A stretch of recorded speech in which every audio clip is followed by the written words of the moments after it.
Hello everyone, welcome to the UK Prepper Network show. Later than expected, usually do it on a Friday, but things. Let me know if you could see and hear me okay before we start getting into it. We do have a guest already waiting who I'll bring in shortly. I did post the link if anybody is interested in joining. It is your show tonight, so feel free to come and get involved and ask your questions or just get along in the chat. Let me know you can hear me okay. 5x5, excellent, thank you, Paul. Thomas. Steve is waiting patiently in the rafters, so I'll go through the very quick updates of everything and then we can get on with things. There we go.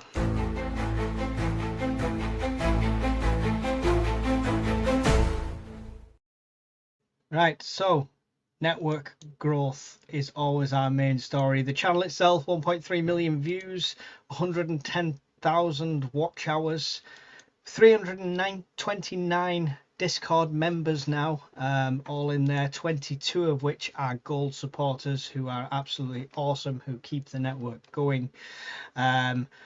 1,200 Facebook members. We've only just started the Facebook page for the network, and I know Evil Girl, who's in the chat, who's one of the moderators, is managing things over there, and she's doing a cracking job, and she must be she must be ran off her feet with that one. There's loads going in there straight away. 16 paid Patreon supporters. That's not really going all that well at the moment. It'll get there, I'm sure. But yeah, that's the numbers as it stands. So well done to all you guys of helping that growth.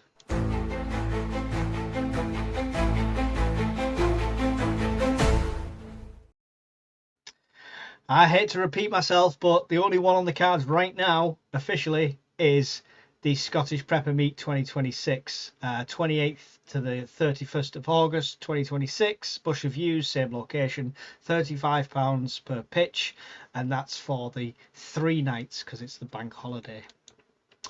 Limited spaces, please don't miss out on this one. You won't want to regret that one. Other options are in the cards. I've had a few back and forths with a few different sites. Some guys have seen some of the sites and I've shared the pictures and that. Nothing concrete as of yet, but I am trying. If you have any insights of people that have land that wouldn't mind hosting a meet near you, then by all means get in touch. What else is there? There's no charity funds update anymore. We've already done all of that. So yeah, that's pretty much it. The other network thing I just want to show quickly before we get our guests on and just start talking is I've done an adaptation of the logo, which is the UK flag there, and we now have the English version, the Scottish version, the Welsh version, and the Irish ones are coming, I promise you. But yeah, just for a bit of variation and separating out the regions a bit, even though we're all together. So that's me waffling done. Oh, Steve, can you hear me? Yep, I can hear you. That's weird that you're in, but I can't see you. Oh, yeah, we're gonna have to keep it like that tonight. It usually puts you in and just shows the avatar. I'm not sure why it's not doing that. Oh, So I can that put you sounds in technical solo. to me. We better get it grown up. Oh, there we go. I found you. Oh, Right, there we go. Right. Let me just put the screen back to where it was. There we go. Obviously, loads happened this week, Steve. So loads to talk about with the people in the chat. well, hang on, I'm sure. before we start on this week, how are your gaping anal wounds? What, just my day-to-day ones or from the cycle? From the cycle. You haven't tried monetizing this review because that's ruined now, isn't it? No, yeah, I've not done it anyway. I try not to monetize things where other people are joining. But yeah, no, I'm absolutely fine. I'm fully healed. I'm okay. Thank you very much. We no longer need to talk about my buttocks in any of the streams. So, but I Right. appreciate the Okay. concern. I'm sure it is genuine. Always. Mark's Adventure says there were 3 million of us in London today, all safe, thanking the Met Police. Interesting, because you say 3 million, the BBC say 100,000. There's a bit of a difference between the numbers there. Before we're going to get onto the protests anyway, but before we do that, I want to talk about my friend Charlie Kirk. Purely on the fact of this is a warning to anyone in the chat, because I've seen people in support of this horrific act, and that will not be tolerated on any of my social media. And the UKPN is not mine, it's everybody's. I'm not saying that, but I still won't tolerate it on there. So, yeah, a guy, for his opinions, whether you agree with them or not, was murdered in cold blood in front of hundreds of people, thousands of people. And it's just horrific. And for me, he was an inspiration. Started a whole political organization early in his 20s and pretty much gave Donald Trump the youth vote by going out campaigning, putting himself on the front line, literally on the front line. So any of that hate that comes that way, you'll be instantly banned from everything that is associated with me. That's the only warning you get, all right? I usually let anyone have their opinions, but I'm not dealing with sick people like that, okay? Okay. Anyway, Steve, political assassination. Not seen something to this kind of level, this kind of profile since the 60s. Do you think it's going to spark something in America more than it already has? More than it already has. Yeah, I'm glad you put that bit on it. Honestly, I think it could be 50-50 because I mean, if we look at political assassinations, I know in the past over the States they've had judges have been attacked, you know, and shot and whatever. And I've seen certain pictures and whatever online, you know, slogans people put together, put him in a picture with JFK, Martin Luther King. Hmm. I get what they're saying because, but back then those assassinations were obviously massive, and they managed to get over the, as my mother would say, over the wireless Yeah, thing. We're a lot more connected now, but like you say, the amount of attention and momentum he got from doing his work on that side of the pond, Canada, this side, other countries he'd been to. yeah, Yeah, I certainly think it's up there, definitely, because yeah. he didn't I stop. He didn't take his foot off the pedal at all, did he?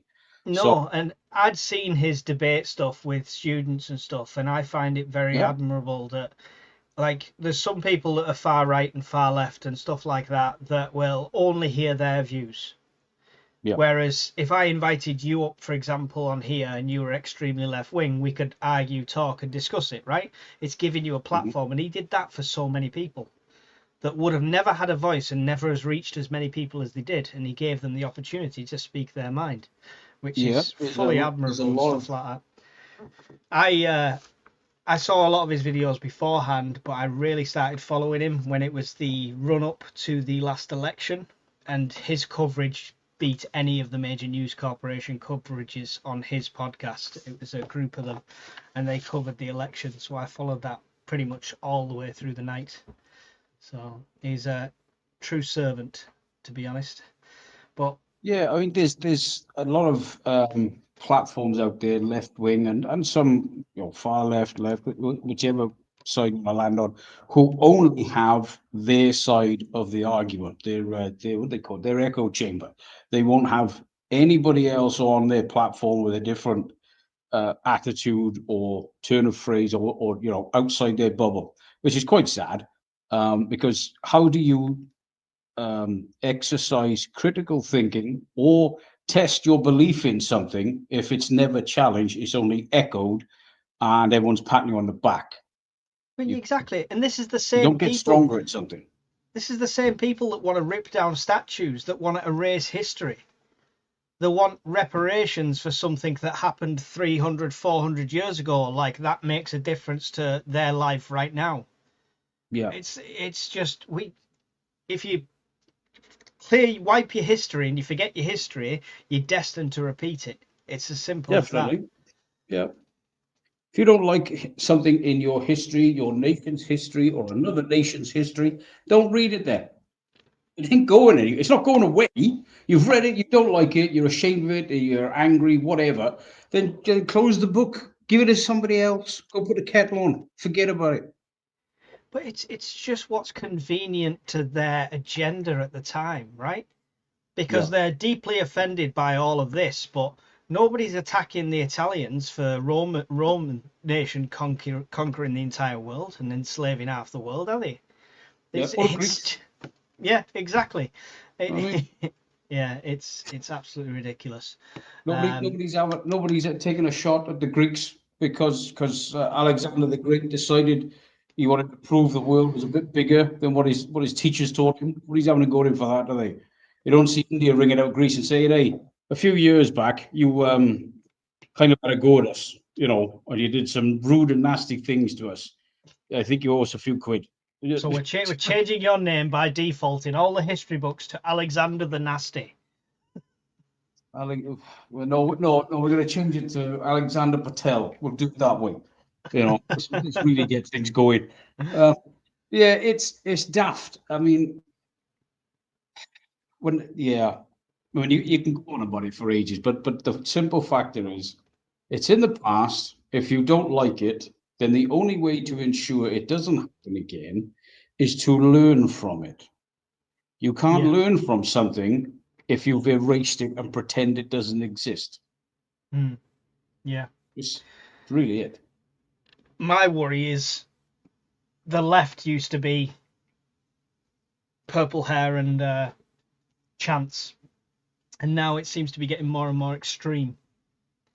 The only violence today in the protests were caused by people counter-protesting. And let's just be clear, the entire thing today was based around free speech. So are you telling me the left are against free speech?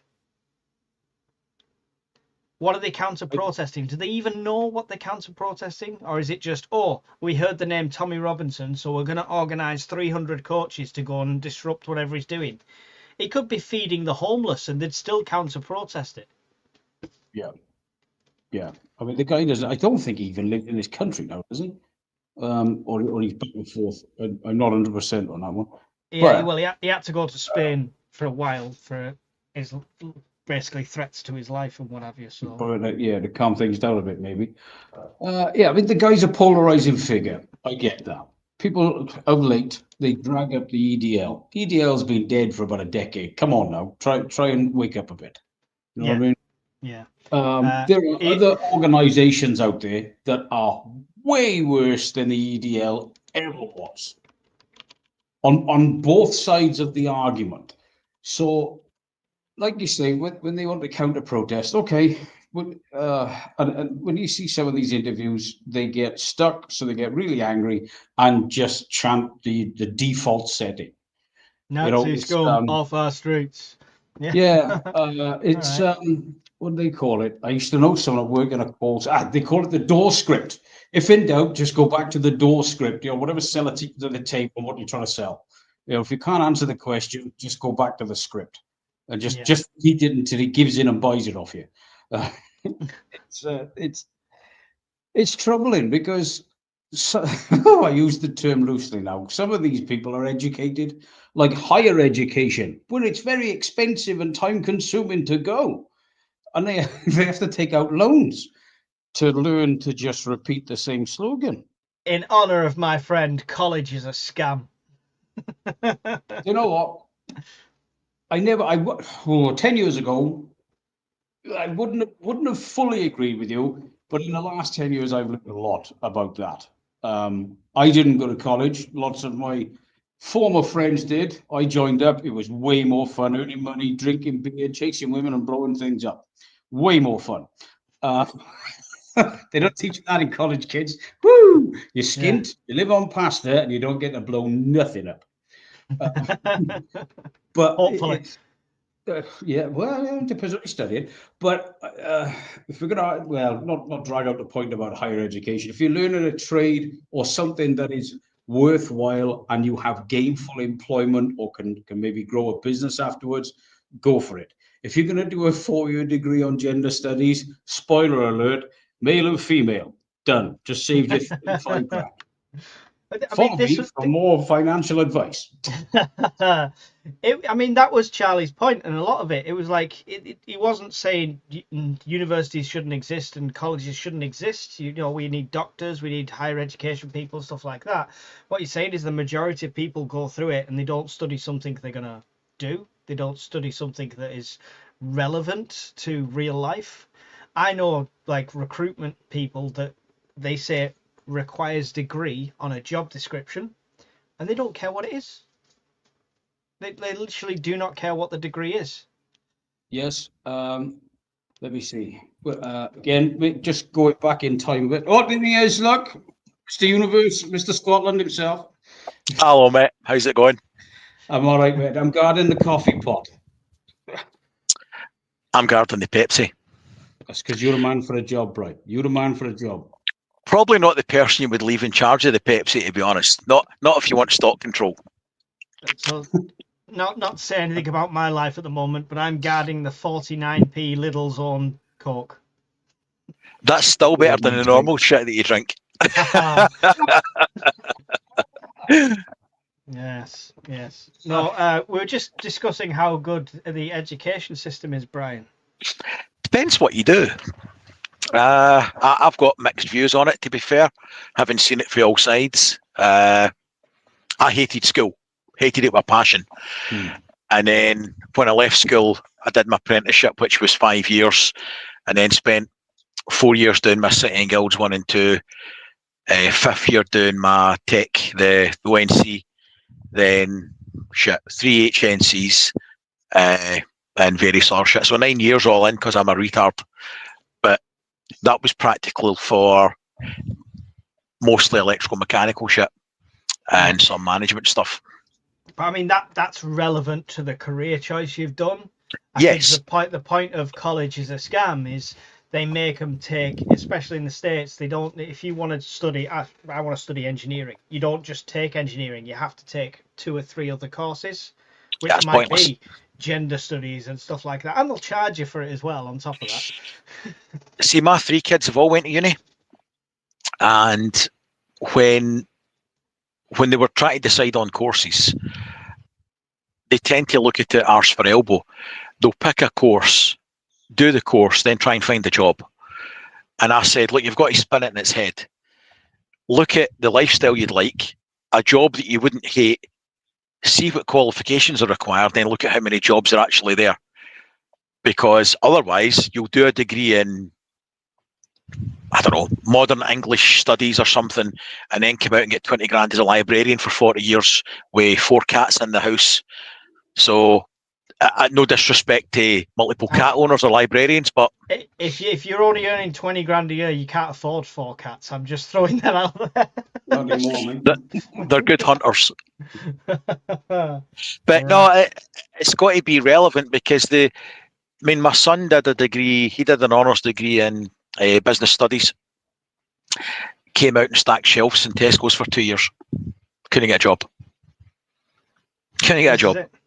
This is it. Because they want you to have relevant experience, but you can't get relevant experience. And the jobs that he was applying for, the money was absolute dog shit. And he'd have been better off doing a trade like I asked him to do in the first place. But he wanted to do uni. And that was how it went. Yeah. I mean, the problem is, as a society, we've made that as a thing. Like, when we're advertising jobs, if you need a degree, I've got 20 years experience in coding, web development and design, and they won't give me an interview because I don't have the degree to go with it. But somebody fresh out of uni, with a degree will get the interview. Unfortunately, the bits of paper get you the interview, and it's your life experience and your skill set on the day interview that get you the job. Yeah. But without the paper, you don't get the interview. This is the problem. Now, let's just stick on this for a second. To join a police force these days, they say you need a degree, and if you haven't got one, you can do theirs in 2 years, 3 years, whatever it is, right? Now, I read the other day that Police Scotland were having so many subpar applicants just on the English scores. They're now offering NVQs in English to get you just through the initial form filling in. So I did a bit more digging, right? The national average across the UK, Scotland, England, Wales, and Northern Ireland, it's a bit harder for Wales because, you know, we comrades don't like releasing figures, do they? The average adult reading age across the UK is now 9 years old, the equivalent of a 9-year-old. Wow. We don't need universities anymore. We need Peter and feckin' Jane books again. Topsy and Tim should go back to the beach. So I mean, we need scratch and sniff. That might stop them from licking batteries or whatever they've been doing. But I've still got magazines like that. I'll send you one. Oh, you don't want to scratch that off. Listen, are the pages stuck together? Because well, I was brought up as a child of the generation that still had case catalogues, mate. I had to slum it. we had that lingerie section was Grattan's destroyed. We had glass of wine and Grattan's in our house. Mum and Dad were both working. Grattan, yeah, we had Grattan. It worries me, right? Because when we look at education as a whole, again, I can only really talk about Wales and a little bit about all of UK. But if the schools are doing that, well, you can't blame all the school. You can't blame the teachers only, because if kids don't read and write and practice at home, there's only so much you can cram into a school day, and the lessons are only so long. You know, whatever school is now, 6 or 7 hour day. You can't smash them for 16-hour days in a classroom. But you got to ask yourself, what the heck's going on? All the way from little kids, junior schools, primary schools, to completion of secondary education, never mind higher education stuff. You're thinking, well, how low have the standards gone now to have such results? Now, some folks don't do great at school. I didn't, because I wasn't interested. I learned more after school and in detention. But you've got to motivate yourself if you want to learn more or to gain a higher qualification or just improve your basic maths and English. It's down to you as a grown adult to make that decision. But to me, it's still a bit worrying of what the heck are we doing? There's major differences across the regions. Sorry, Mike, on you go. I was just going to say, if you look at you, I mean, I've got kids from every generation, as we know, and you only have to. You need to go and see the vet. You do. I'll get you. I've got wicked rapport with my vet. I'll get you 10% off, mate. I've been going to parents' evenings for 20 years, like at all levels of schooling. And it's not showing any signs of stopping anytime soon either. No, probably not. The curriculum has changed so much and diversified so much to line up with wokeism and political correctness that we're losing time on key skills. When I went to school, you did maths and English every single day. When my oldest son went to school, he had it 3 times a week. When my middle kids went, they're on once or twice a week. So it says it right there, because they've got to fit in all these other types of lessons. Sex education in primary school level, they must fit that in. Oh yeah. Yeah. Just tell them to get married early and they won't need to worry about sex. The core skills are disappearing, and I apologise to teachers. Some of you are really good, and the teachers that encourage people to learn and help people, I really fully appreciate it. But some of these teachers are lazy and do not think. And to the point, I've had arguments about maths where I taught my daughter a better way, the easier way to do long division. And because she didn't do it the way they told her how to do it, they marked her wrong. It was the same answer. The equation was right, and it was the same answer. Because she didn't write it down in the way they had in their book, they marked her wrong. I'll tell you two things. Experience with high school. Middle daughter, she went to high school, wanted to be a doctor. That's all she ever wanted to do. So she got A's in all her hires. She got A's in the next tranche of hires she did. She got A's across the board in all standard grades. She got A's in 3 advanced hires. When she went to her end of year to do her careers advice, she said she wanted to be a doctor. The careers advisor in the school said, why don't you pick something realistic? Right? Because tread carefully, Preston, because you tread on my dreams. I blew a fucking gasket. Yeah, I would too. I would have had a right chat with him, but back with the bike sheds. They still have bike sheds in school now. I'm old as shit, I know. On the teaching front, my oldest sister's a teacher. My niece is a teacher. The hours that they're contracted to do, they do at least 10 to 12 hours a week, minimum more, for free. They don't get paid for it. Yeah. And it's expected of them. The curriculum, whether they agree with it or not, is set. That's the problem. And that's the problem. The kids have got no respect when they come to school. My oldest sister's encountering kids regularly that aren't even toilet trained at 5 years old.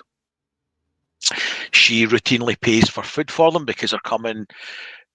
You know, not all children are looked after, right? She's been assaulted by parents. She's been assaulted by the children. And she's been a teacher for 30 odd years. Yeah. The morale in the teaching staff is through the toilet. There is no respect from the kids, largely, because there's no fear. Whether you agree with that or not, fear and respect are closely intertwined. When I went to school, I started primary school in the 70s, and you still got the ruler. One of our neighbours was, you fuck off. one of our neighbours, when my wife met her, she was older, but she was a little saintly old woman, very polite, well-spoken. Yeah, she was. I remember in primary 1, where she used to knock shit out you with a 12-inch wooden fucking ruler.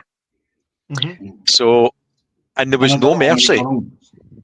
Yeah, if I'd went home and said, Miss McDonald hit me with a ruler, I'd have got the back of the hand off one of my parents for them having to do it in the first place. We still got the belt. And it's carrot and stick. If I fucked up at home, I got smacked with a slipper. And when I say slipper, we're talking slab of wood with fur on it, right? That was a slipper. And in the schools, I would be disciplined with either the belt or a ruler. Now, I don't encourage violence to children in any way, shape or form. I'm going to put that out there. But I think the world's a worse place when there's no discipline. But yeah, even it's got worse and worse, because even I went to school a long time after you. Just saying. My arse and parsley count the school. Oh, fuck it. 10 years difference, mate. 10 years. So, I mean, I went to school like 30 or 40 years after Brian, so they didn't have the ruler, they didn't hit you or anything like that, but the maths teacher would still launch a blackboard rubber in your general direction. You still had, I think, because you still had a healthy, I call it a healthy fear, right? Yes. Because you still had a healthy fear of adults in them generations, the teachers didn't necessarily have to use a ruler. Raised voices and discipline, and the fact they were going to tell your parents, and you knew you'd get it at home, was enough. Always getting grassed up. Yeah, exactly. And that was enough, but we don't have a healthy fear anymore. There's no more knock a door, run. It's knock on the door, stand there, wait for him to answer, and just give him shit because you know he can't do anything. You know, don't pick my door when you do that, though, because I don't listen. I got the comments quickly before we carry on, because I'm missing loads here. Miss Worm says, how do they check qualifications? They can ring universities and stuff for references just to see if you're attended. They can ring straight to the reception and see if you were attended at a certain time. They don't have to get any personal details. Amphia said, remember waiting outside a uni lecture hall, waiting for the 150 business students to leave for half a dozen electronic engineering students back in the late 80s. I knew the country was FUBAR. There you go. Yellow Teapot, where are those stats from? I think Miss Worm cited them below anyway about the reading stats. She also said that I'm a class teacher. I currently teach high school. We are doing and teaching a lot. I have no doubt you are doing a lot, and you put up with a lot, and you're doing a job that I certainly couldn't do. You must have the patience of a saint. What I'm saying is the curriculum you get handed is changing regular, and I think it's out of their hands, quite simply, isn't it? I mean, Yeah. in Wales, the schools in Wales, apart from independent, private schools, your state schools are the teachers are all council employees, they're local authority staff, to put it under one umbrella.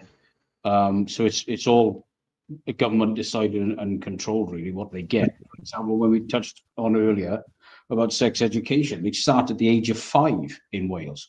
And it is a criminal, not a civil, it's a criminal offence to take your child out of that class. Now, I know this because when we were looking at schools for my eldest, I asked them about this, and 3 teachers and a head teacher appeared out of the woodwork. I think even the cleaning lady appeared from somewhere because I wasn't happy with the guff answer of it's age appropriate.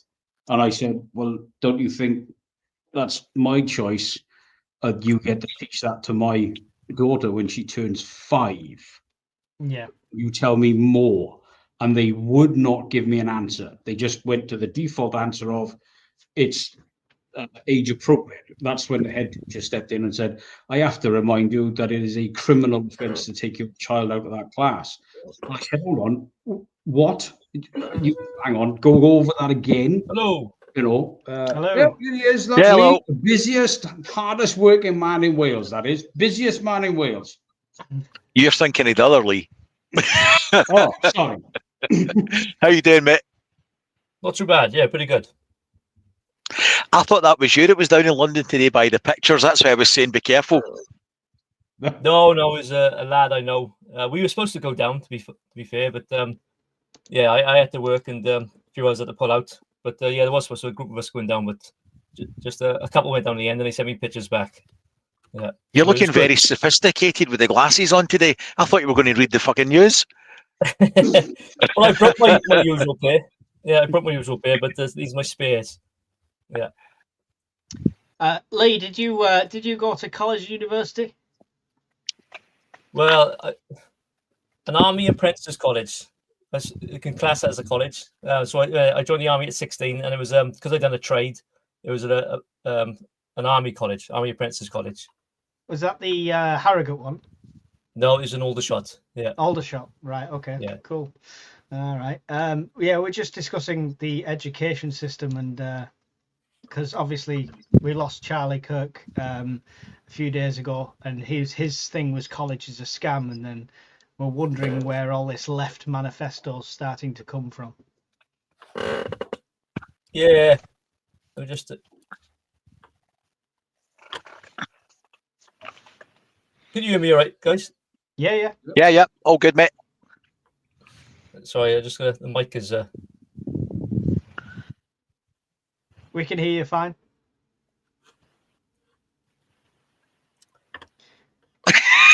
We'll crack on. The silent pause. Yeah, sorry, the other comment that I had highlighted from Yellow Teapot was every child does maths and English every day at primary school. Yeah, that is a given. I was talking about is the secondary school, because you get the timetable at the beginning of the year. So where mine used to have every day, then my son's had only 3, and so on and so forth. So it's more the secondary school. I think that's when the random lessons come in. I don't think we did arithmetic and maths. See, when I went to school, you had the choice. You did your O levels, and you could do, after second year, you could do O level maths or O level arithmetic. So they hived it off. Now it's all maths, but after second year. But we didn't do it every day, I don't think. I think it was like 3-4 times a day, 3 or 4 times a week. Yeah. Have we got you now, Lee? Hang on with me. Right. How's that? I can hear you. We can hear you fine. We could hear you. We heard you the whole time. Well, I can hear you, but I can't hear you through the headphones. Right, and we can hear you the whole time. Take them off. You probably don't want the headphones then. No, take them off. That's it. Yeah, what was you talking about? College. We were talking about college and university and how. What was the reading level, Steve?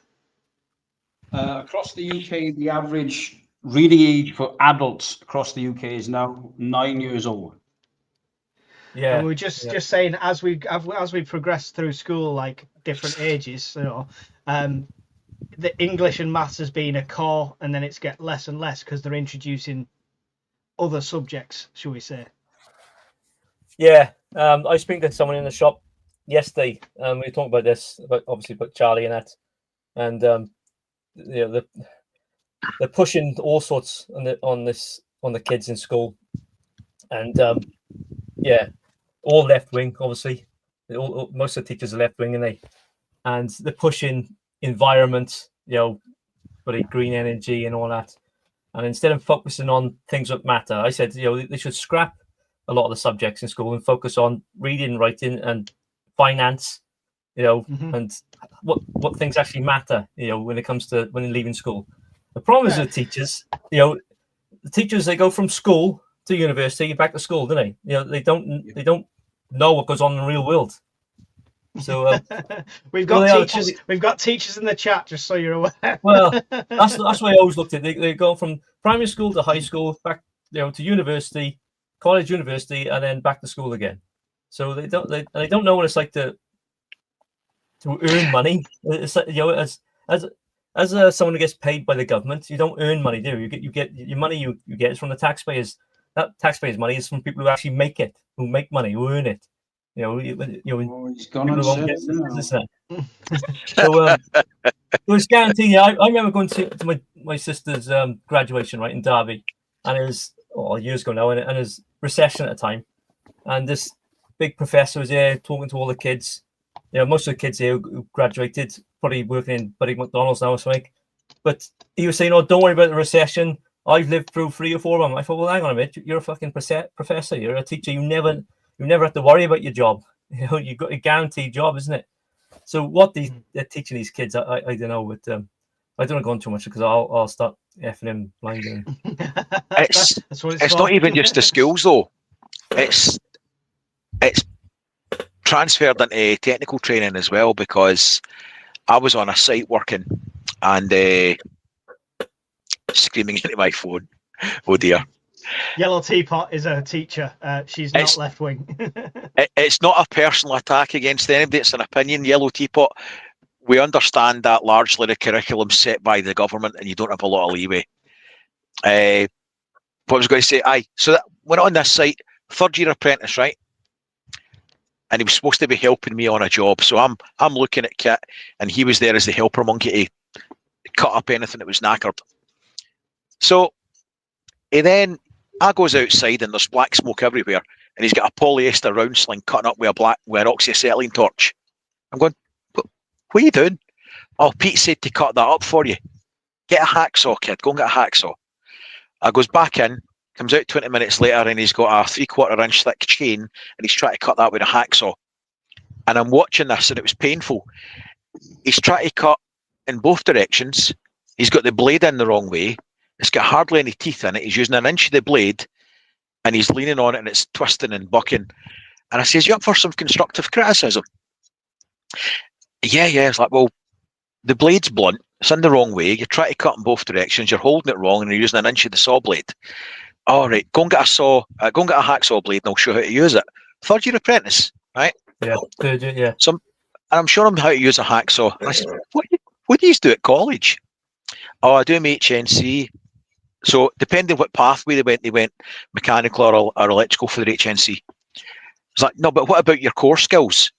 Oh, that's it. I was like, it fucking isn't. I said, you're sitting guilds 1 and 2 or whatever you do now, you're in VQs. No, that's it. I was like, no, I've done more than a few HNCs, and I can assure you they're predominantly theory. That's not your core skills. Yeah. And it was astounding what they were getting taught at college. And they weren't following a journeyman after 1st year. They were given little projects to do so that they were fee earning. Yeah. And then they did a 3rd year apprenticeship. And I said to the kid, you must be really, really smart. And I'm really, really stupid. They said, we need to do a 5-year apprenticeship. It's like, and you've got so much better than me and you did it in 3 years. Fair play, kid. You're doing really well. Well, And that's not the norm, unusual. I did 2 years January apprenticeship. I did a 2-year January apprenticeship, and it was work release. So 1 day a week was college, and then 4 days were on site. I learned more on site than I could ever learn in college. The college was just a means to an end to get a CSCS card and get on site. Other than that, everything was learnt by doing. But you can't be time served after 2 years. Yeah. Yeah, we always had apprentices. And sorry, Lee. Yeah, so when we was doing a building firm, we always had apprentices every year. Sometimes you have 2 or 3 of them, and yeah, they are rubbish, at the start. And what they learn in college is not a lot. And I always found that the guys teaching them in college were usually failed carpenters or failed bricklayers. They either failed, not very good at it, or they were really old. And so there, like Mike said, they learn their trade on site because college is a waste of time. Yes, they teach them some. I think what they're doing now is all health and safety. Most of the curriculum is health and safety, and not actually practical skills. What is it? Those who can do and those who can't teach. That's the saying, isn't it? Well, they're going to get in trouble now. We got to get the topic back on track. Or we're going to get some teachers union onto us in a minute. Yeah. Well, it's just the state of the world in it at the moment. Yeah. So I mean, the state of the world. Is it changing? We had somebody mention that they were down there in London today and that there was over 3 million. Anyone who's seen the drone footage panning over it can see the vast numbers. Yet the BBC said it's 100,000 flat. No chance. There. I was talking to a couple of lads now tonight. We were down there and they was, obviously in the crowd and it got stopped south side of Westminster Bridge. So it got called in early. And I said that's probably because there's too many people there. They must have filled all past Westminster and all that, and they had to stop it. Yeah. So when they said 100,000, no way. Yeah. So one of the lads who is learner prepper on here has sent me stuff through the day he's been there. He got stopped before the bridge, and you can see the numbers still. I'm going to play a couple of his little videos just so you can see.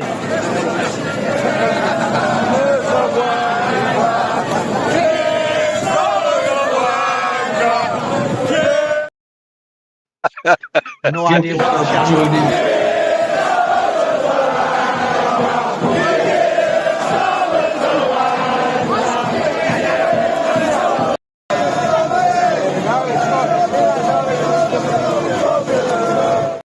And if you bear in mind, that's the people that didn't get into the main area, into the main event. The numbers are just absolutely insane. Mike, they know exactly how many was there. Yeah, exactly. It was the same during COVID, wasn't it? We had the marches down there, and they said, a few thousand turned up, and there was 1 million people there one day, in London. Yeah. They just don't want to praise it, I suppose, and they want to make it look worse than what it is. Well, speaking of making it look worse than it is, the totally non-biased BBC report is here with the 100,000 people there. It says, while the first half of the day was largely peaceful, the Metropolitan Police later said officers had faced unacceptable violence with projectiles thrown at them. 9 people have been arrested. Yeah, that's one of the lads said it was 9 people arrested, but 9 people out of 1 million people is not too bad, is it? That's not a bad ratio. That's 3 points a day. Yeah, you're always going to get a couple of piss heads and you're causing trouble. But we had the counter protest going down there purposely to cause trouble. That's where the problem started. If there was a pride march down there and loads of people went to counter protest it, it'd be uproar. Yeah. So why is counter protesting acceptable on this front if that's not? I just wanted to show this. He sent pictures as well. Sticks and stones may break my bones, but hurty words will send you to prison. Not wrong. Love it. But surely common sense tells you that if you've got 2 diametrically opposed opinions in groups of people, keep them apart, because you can't guarantee there's not going to be a couple of assholes in each group. So common sense, you can protest, but you keep them away and send them down different pathways. That's common sense. And they were saying on Sky that they only had 1,600 coppers in attendance. How the hell are they going to cope with large scale, God forbid it never happened, social disorder? Sorry, I've just read that highlighted comment on the screen. I'm not reading it out loud, sorry. Thank you, Anthony. Oh dear. Nice. But I mean, this is because right. Okay, my big question here now is, what's going to be different tomorrow? Nothing, Brian. Theoretics, isn't it? Yeah. I mean, do you think it's going to start something? Do you think it's going to? We've had the raise the colours. We've had this huge event. Are they just going to ignore it? And the next PMQs is going to be about something completely different, or is it going to be acknowledged at all? Oh, he's come out, I think, today that he's going to arrest illegal immigrants and send them straight back or something. So, he's trying to look tough, and Starmer, but it may be a token amount. It'd be a token effort, bit in the newspaper. What are they saying? Today's newspaper, today's news, tomorrow's chip paper, isn't it? Yeah. He'll do enough, and then it'll be shift target, point the radar somewhere else, next scandal, blah blah blah. Yeah. See what I object to? Yeah. I'm not a racist. I'm not sexist. Yes, I'm an asshole. What was Sorry. that? No, I was laughing at you. I am a realist. If somebody's an asshole, I don't care if you're blue with red dots on you. You're an asshole, right? That's it. If you come in here illegally, you're a criminal. Yeah. That's not me labeling people. That is a fact. It's a sick-on certainty and a fact that if you come over here illegally, you are a criminal. So I don't know why we're not doing anything but taking you from point A to a ferry and then sending you back across the water. Yeah. I don't see what's hard about that. Here's a challenge, right? It's not even charitable, right? I reckon we should.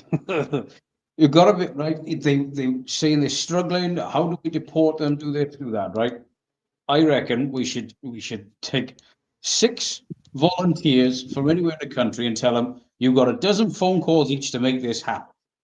You can ring anyone you want, but all you've got is 12, right? And I reckon we could do a major tax relief for any airline that sticks the buggers on their planes, any number of flights you want, anyone that does the buses, chuck them in the boot of your car, I don't care. Tax relief, free tank of fuel, right? How are we going to round them up? Well, I tell you what, right? We'll give people a double time paid day off. Don't worry about teaching them control and restrict, because that's just home office approved hand-holding techniques, right? Go and find out. I reckon, right? If we did it pay-per-view, I reckon we could nail this £50 billion black hole by the end of the week. We're not talking purge. We're not talking the Hunger Games. For people to warm up to it first, then we'll advocate for that. But I've got the very person. Rather than what they think. I mean, look at that, what do they call it? That Banksy style bit of art outside the justice. Have you seen their memes? There's 2 dudes in uniform outside the gallery. Banksy's artwork is more heavily done into the order. We're a freaking island nation. And they dug a big old tunnel, right? I get that. But the Navy's like, oh, we can't do that. Then what are you doing then? Apart from being parked up in Plymouth and Portsmouth and Fars Lane scratching your ass, what are you doing? Oh, I don't know. I reckon Di, with this fishing boat, who's really struggling, I reckon, if we just had a little chat with him, 24 hours, we could turn our big old fishing boat into a transporter ship. Right? It's not hard, is it? And we could have sweepstakes. Do you know what I mean? You could have signage down the side of your boat. You could have the Bugout bang down the side of your fishing trawler. Making Wales safe again. Boom, do you know what I mean? We're on. I reckon we could be in for this. I might be in prison for it, but I reckon we can make it happen. You've got my vote. And if you're looking for somebody to pick them up and you can stick them in the boot, I'll let my missus do it, because I guarantee you, if they spend time with her driving, even if they're in the boot, they'll not want to do it again. They'll never come back. So I'll just send her down to Portsmouth and they can go for a run, even half a mile of terror, and they'll never come back. I'm all right with it. I think the problem is way more easier, but if we all jokes aside, the nitty gritty, the real dirt of it all, there's so much dirty, underhanded deals, money flowing around. I think it would set off a chain reaction that would absolutely terrify most of the country. Yeah. The amount of dirty buggers got their hands involved with it. Mark's Adventures says, we got to Westminster at 9:32 and it was great. Antifa were chucking stuff. The police were told to make sure to clash for shutting down the event, and the mayor will be pissed tonight. There you go.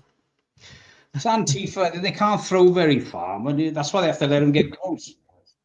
You know. They're in a set of shoulders and between any of them. They can't throw that far. I mean, you know. Did you see the thing that they did, Mike? They kettled the protesters in a little group, and then they allowed the two parties to meet with a thin screen of coppers. And then, shock horror, things were getting thrown.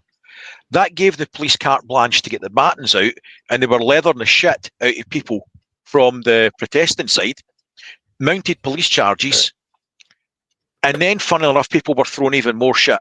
Well, I'm sorry, but if you're going to beat the crap out of somebody with a 3-foot fucking baton and horse charge them, when one or two assholes in the crowd thring stuff that they shouldn't have done, that's a bit overkill. When you're trying to kettle and push hundreds of thousands of people out the way for 60 people that shouldn't have been there in the first place. That's nothing but bad policing. No disrespect to our friends in the police force. They were put in that position, but that's bad planning and route management. Liam Max says, I think today will have scared the government and they will crack down even more. I mean, even more is the key word. I mean, just crack down at all would be nice. Yeah, but on the wrong people, she means. Potentially. I think that you're probably hoping something could happen, kick off. It would be a great excuse for it to label everybody as right wing and but what I've seen it was very peaceful, and it was people from all races, colours, creeds, people, babies up to 90-year-olds. So but they still label it right wing march on the media and the press. It wasn't nothing to do with right wing or nothing like that. It was unite the UK, wasn't it? That was all about. But they were I think they was hoping and praying that something would kick off, just to give them an excuse and bit of credence in the media. And of course, that's that little skirmish. They focused on that. And they you're on BBC and all that. That's all they're gonna hang on to that now, like a dog with a button bit. BBC have changed the headline. Sorry, Steve. BBC have changed the headline. Dozens of officers injured as up to 150,000 joined Tommy Robinson rally. Well, the numbers are going up there. That was updated 12 minutes ago. They gained 50,000 people in 12 minutes. That's impressive. Somebody found more beads for the abacus. Must have. I mean, no. That's all they've got is to push this. But in reality, we've had 3 million people, which is a huge amount of people, and only 9 are left. Then you look at Notting Hill Carnival, I mean, freaking hell. Oh, good Lord. 11 million was that. She's a big cheese. I don't know if we should sack her or just keep her around for entertainment. I'd keep her. That's the question, though, at the end of the day, from Pembrokeshire Prepper there. Did we accomplish anything earlier today? I think so. You've got to show proved a point. Show winning, isn't it? And it's good to see so many people turn out. I know it's a talking point all over the country, isn't it? You talk to anybody, taxi drivers, they're all saying the same thing. So it's just to show people that we are united, and we stand together when it matters. Yes, we all got a little rivalries, England, Wales, Scotland, and all that. But when it matters, we band together. And, look at all the flags that were there. Yeah, there was flags for every part of the nation. There was American flags there as well, Canadians, Malta, all over the place. Yeah. But it was in the news and CNN. If they've got any sense, they'll sit up and take note. They'll spin it however they want to spin it, but if they've got half a brain cell between all of them, they will sit up and take note. Call a general election. That's what to do. Call a general election right now. He's never going to do that. He's never going to do that. Come on. Comrade Starmer will have to be dragged out of there in a box. I'm okay with that. I'm not a stew, just even worse.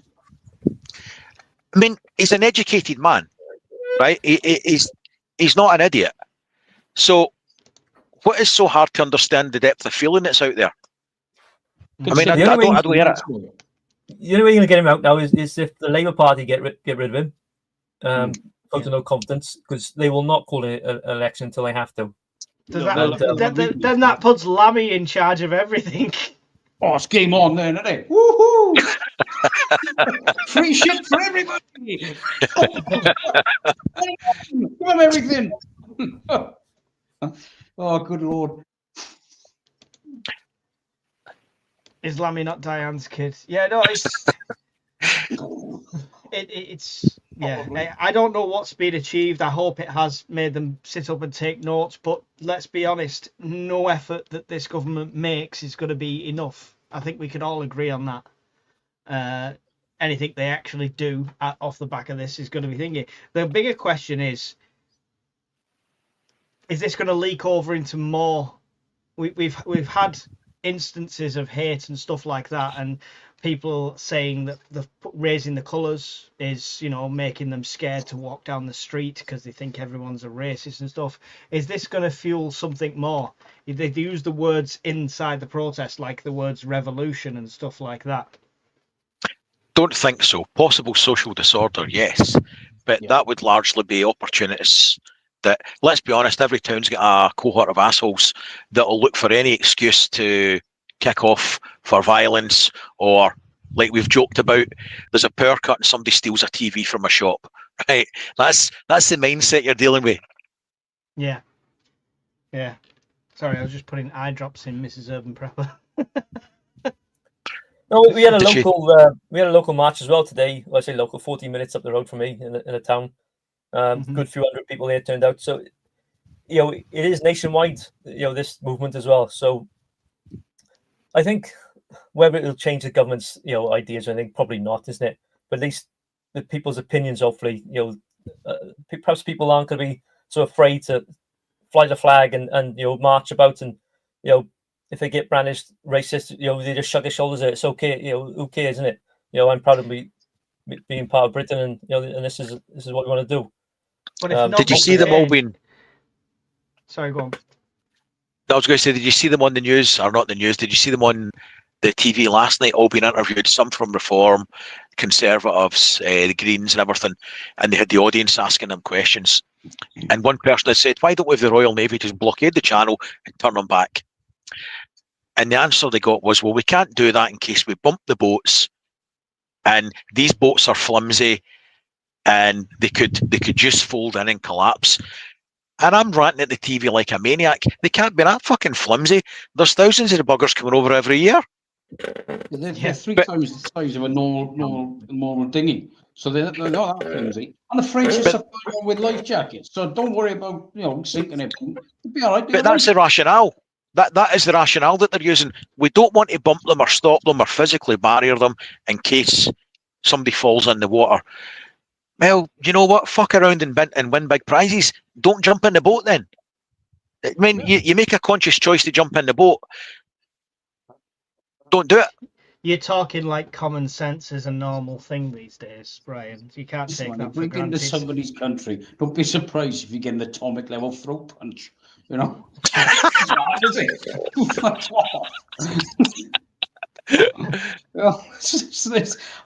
mean, what else did he promise he was going to come up with now? Plank. What was it called? A border security command. I've seen one job advert for that about 6 to 8 months ago, and they were looking preferably for like a retired high-ranking army officer of colonel and above to run the whole show. And I sat there and I thought, right, that's one job advert because it was all over Prime Minister's Questions time. I thought, I bet they found money for it and it's magically disappeared. I thought, well, you need a degree to join the border force. What do you need to join the border security command? And do I get a berry? Do I get a government salary? What's the pension like? Can I have my own twat bat? I mean, these questions need to be answered. But I don't think this border security command is going to happen. I really don't. You will have to have a multicolored uniform, Steve. You get to carry a flower that you pass to each person that comes through, and you just go on a 2-year course and teaching you not to say the wrong things. But what's the salary like? Because I get a lot of shit if the price is right. You get paid minimum wage and good positive feelings. I think Nope. the problem is the country's not in a state of equilibrium at the moment. In the bad old days of the 60s and 70s, it was too far in one direction. For everyone English, loose translation of what Brian just said. Country's fucked. Right, carry on, Brian. That's the one. I was being polite. Yeah. So in the bad old days of the 60s and 70s, we were too much in one direction. And it was bad for people from that were different, right? That weren't of the traditional, what you would expect to be a British person, which wasn't right. And then over the next 30, 40 years, we've went so far the other direction that common sense has just left the fucking window. It's just gone. So we need to come back to something resembling common sense. A reasonableness test that's not a high bar that everybody can live with, happy, and get on with life, right? Without harming anybody else, just common sense, no bullshit, just live your fucking life. That's where we need to get to. Not over here and not over here. We need to go right down the middle, and we've got a long way to go. Yeah. Steve, they said they'll require the applicants to speak 18 different languages. So where do we where do we go with that? Yeah, I think I'm going to stay over here. You're going to plead the fifth on that one, yeah? For a minute, because I don't What's know your thoughts? Random question for you, Mike. I'm not a conspiracy theorist, but the guy that the young dude that they've rolled out for this tragedy, this shooting, how come he managed to get up there? He took a shot at a couple of 100 yards on somebody sitting in a chair who was moving backwards and forwards and left and right, and still shot him centre mass in the throat. I mean, the shot itself could have been a lucky shot, right? So I'll put that out there. I don't like talking about it much because it did really like. We can skip it then. I'm sorry. No, it's fine. No, it's fine. We'll go through it because the shot could be a lucky shot. It could have been aiming for his head. It could have been aiming for his chest or anything. It could have been anything.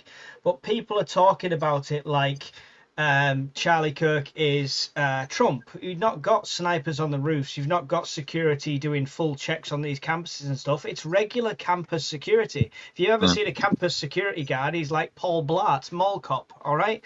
And then Charlie Kirk's got his own security team, but they're generally around him just to stop any people reaching out and grabbing and stuff like that. It's not the same sort of case scenario as it was with Trump, where he's going to have this huge security team. It was 200 yards away.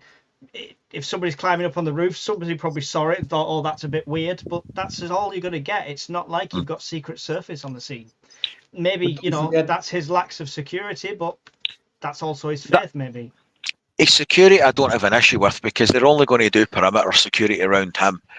It'll be goal line stuff, nothing pushing out. But what I couldn't understand was, the shot, right? Okay, lucky shot, but we're in the realms of Lee Harvey Oswald shooting a moving car at 6-7 mile an hour, right? Never mind anything else, people moving. He got off the building with the long rifle and then managed to walk away and dump it in the trees half a mile further away. And it took them 24 hours to find the gun, find the bullets, and got him through a confession. It just is. It's very messy. Yes, there's no. He confessed to his old man. He did, didn't he? He confessed to his old man. His old man took him into the sheriff's office, and so did Oswald, though, and he gets shot. Yeah. I think the young lad's just been radicalized because he looked pretty normal and before going to university. And I'm not sure altogether, but apparently his roommates are some transgender, I think, and they just been totally radicalized by the US college system, I think.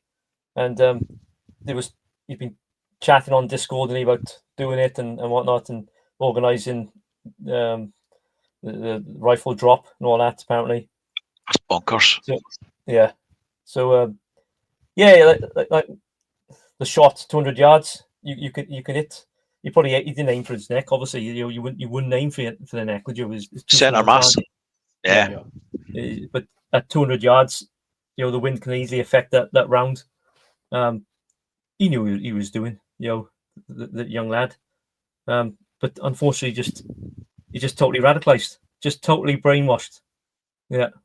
He didn't have a single bullet to do a single shot. I think because he had several of them with slogans written on. Yeah.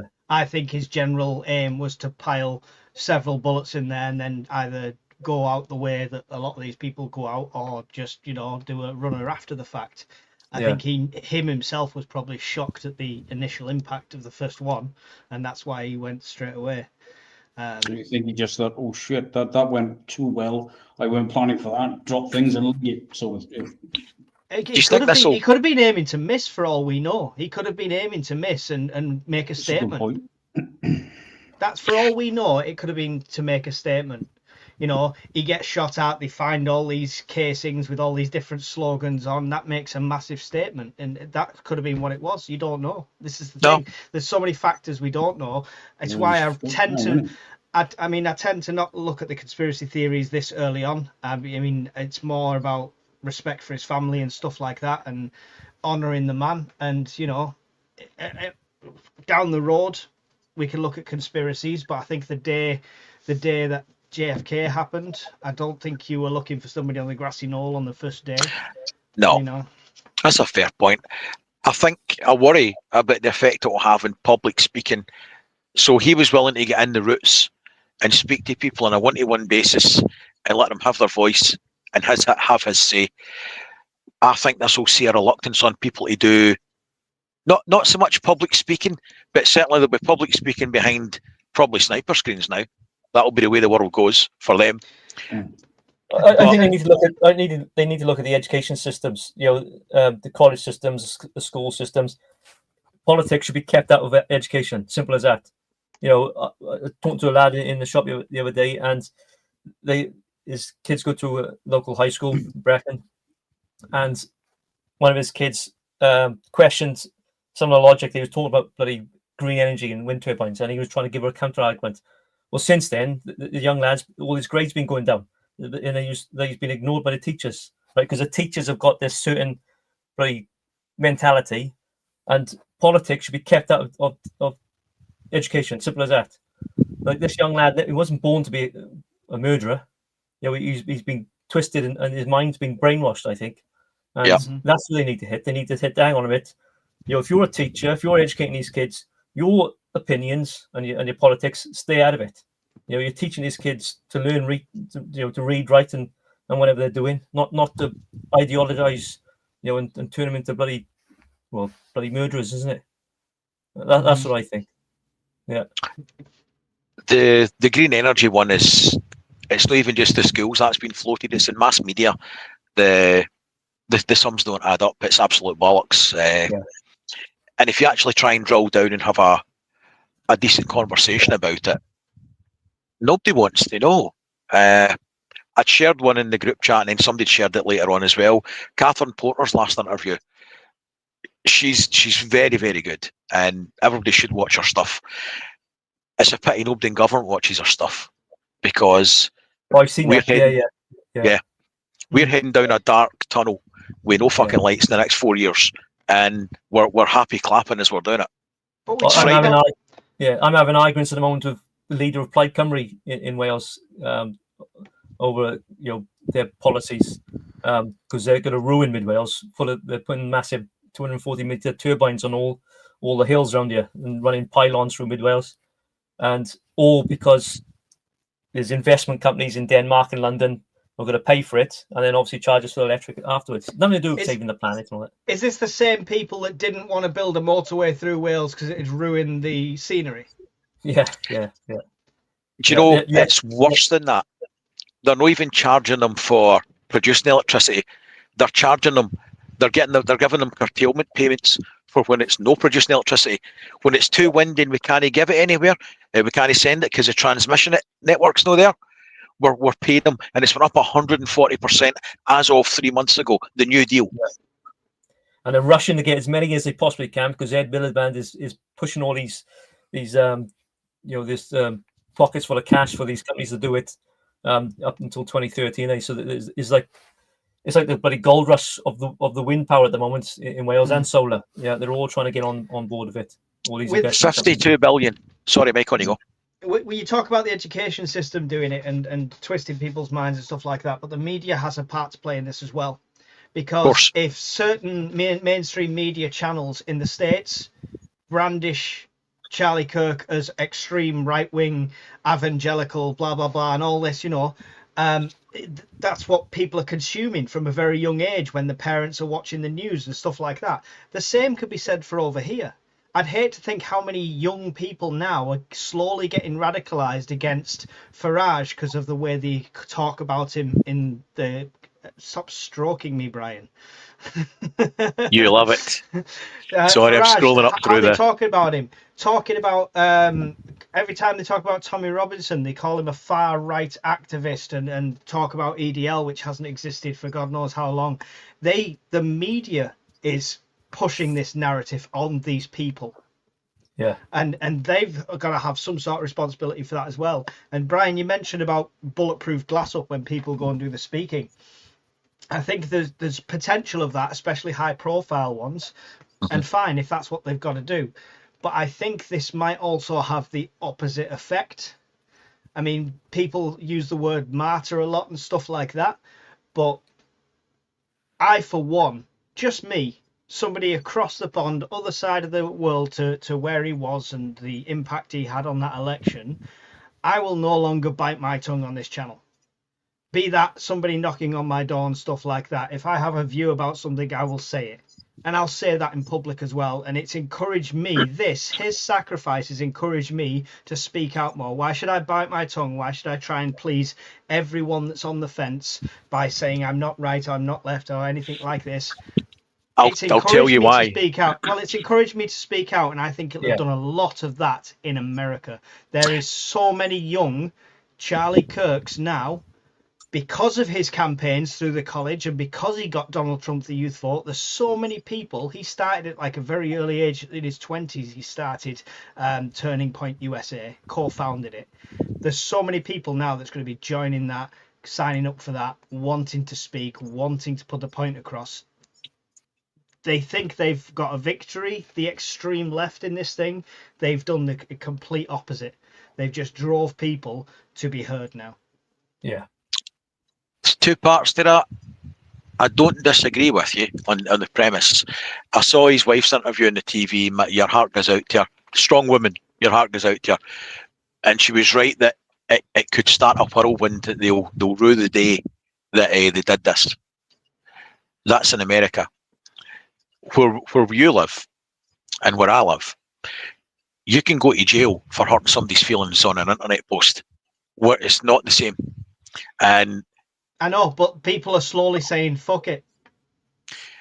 You've got kids and unfortunately don't have the luxury. I get what you're saying and I understand the strength of feeling behind it.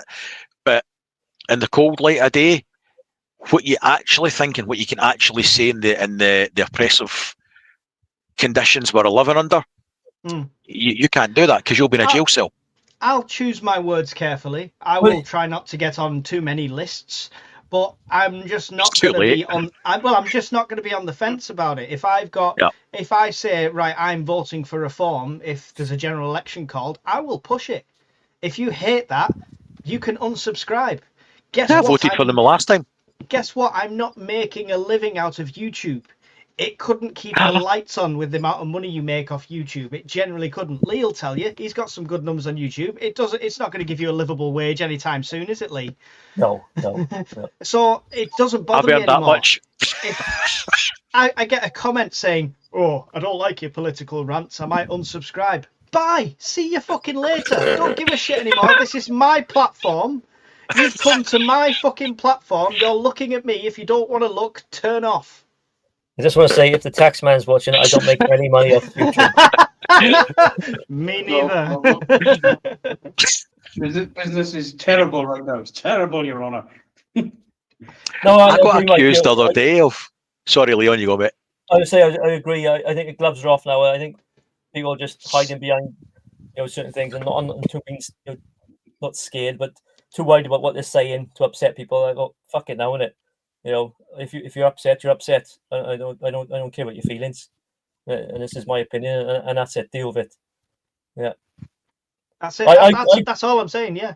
Yeah, I keep politics off my YouTube and whatever, but what goes on in the shop stays in the shop, and we have quite lengthy discussions in the shop, and you can keep mind that. I'll need to pop down. It's just a bit of a drive, but I'll pop down at some point. It's worth it. When I worked for a very, very large organisation, I got into trouble a lot. And I was, I had to be given at least 2 hours conditioning, I called it, that's why it ended up being 2 hours instead of 1. Of the words you're not allowed to say in the workplace. Well, I filled up 3, and now can I call them whiteboards? I got told off for calling them whiteboards. The fucking board, it's white. It even says the product name in the fucking corner, whiteboard. Yes, and so I filled them with words I wasn't allowed to say. And I said my shift starts at 7. This is what I come out with by 7:05. And I said, political correctness is speech cowardice. That was when I got awarded the second hour of reconditioning, re-education. But there's ways of putting things across gently. I get it. But then sometimes you just got to come straight to the point. And there's nothing wrong with robust debate. I think Mike and I said earlier, how do you grow in your knowledge, stronger in your faith, belief of a principle, whatever it is, without it being challenged? I agree with you. It's in a circle crying at each other. But I agree. That's the thing. I totally agree with what you're saying. I totally agree with what Mike's saying. I totally agree with what Lee's saying. Because I can have a discussion with the 3 of us, and we might not agree on everything, but we can agree to disagree without setting one of our houses on fire or handbags at 20 paces, because that's what reasonable adults fucking do. Yeah. And I'm also not going to phone up the police and go, he hurt me in my special place, my mangina's on fire, and I'm going to get him locked up for fucking 3 days because he said hurty words on Facebook. But the unfortunate thing is that's the reality for us at the moment, that hurty words, you've got a better chance of being locked up for a couple of days for hurting somebody's mangina on Facebook than if you walked into his house and lifted money at his teapot. It's fucking madness.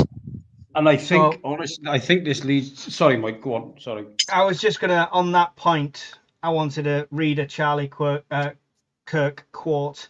When people stop talking, really bad stuff starts. When marriages stop talking, divorce happens. When civilization stops talking, civil war ensues. When you stop having a human connection with somebody you disagree with, it becomes a lot easier to want to commit violence against that group.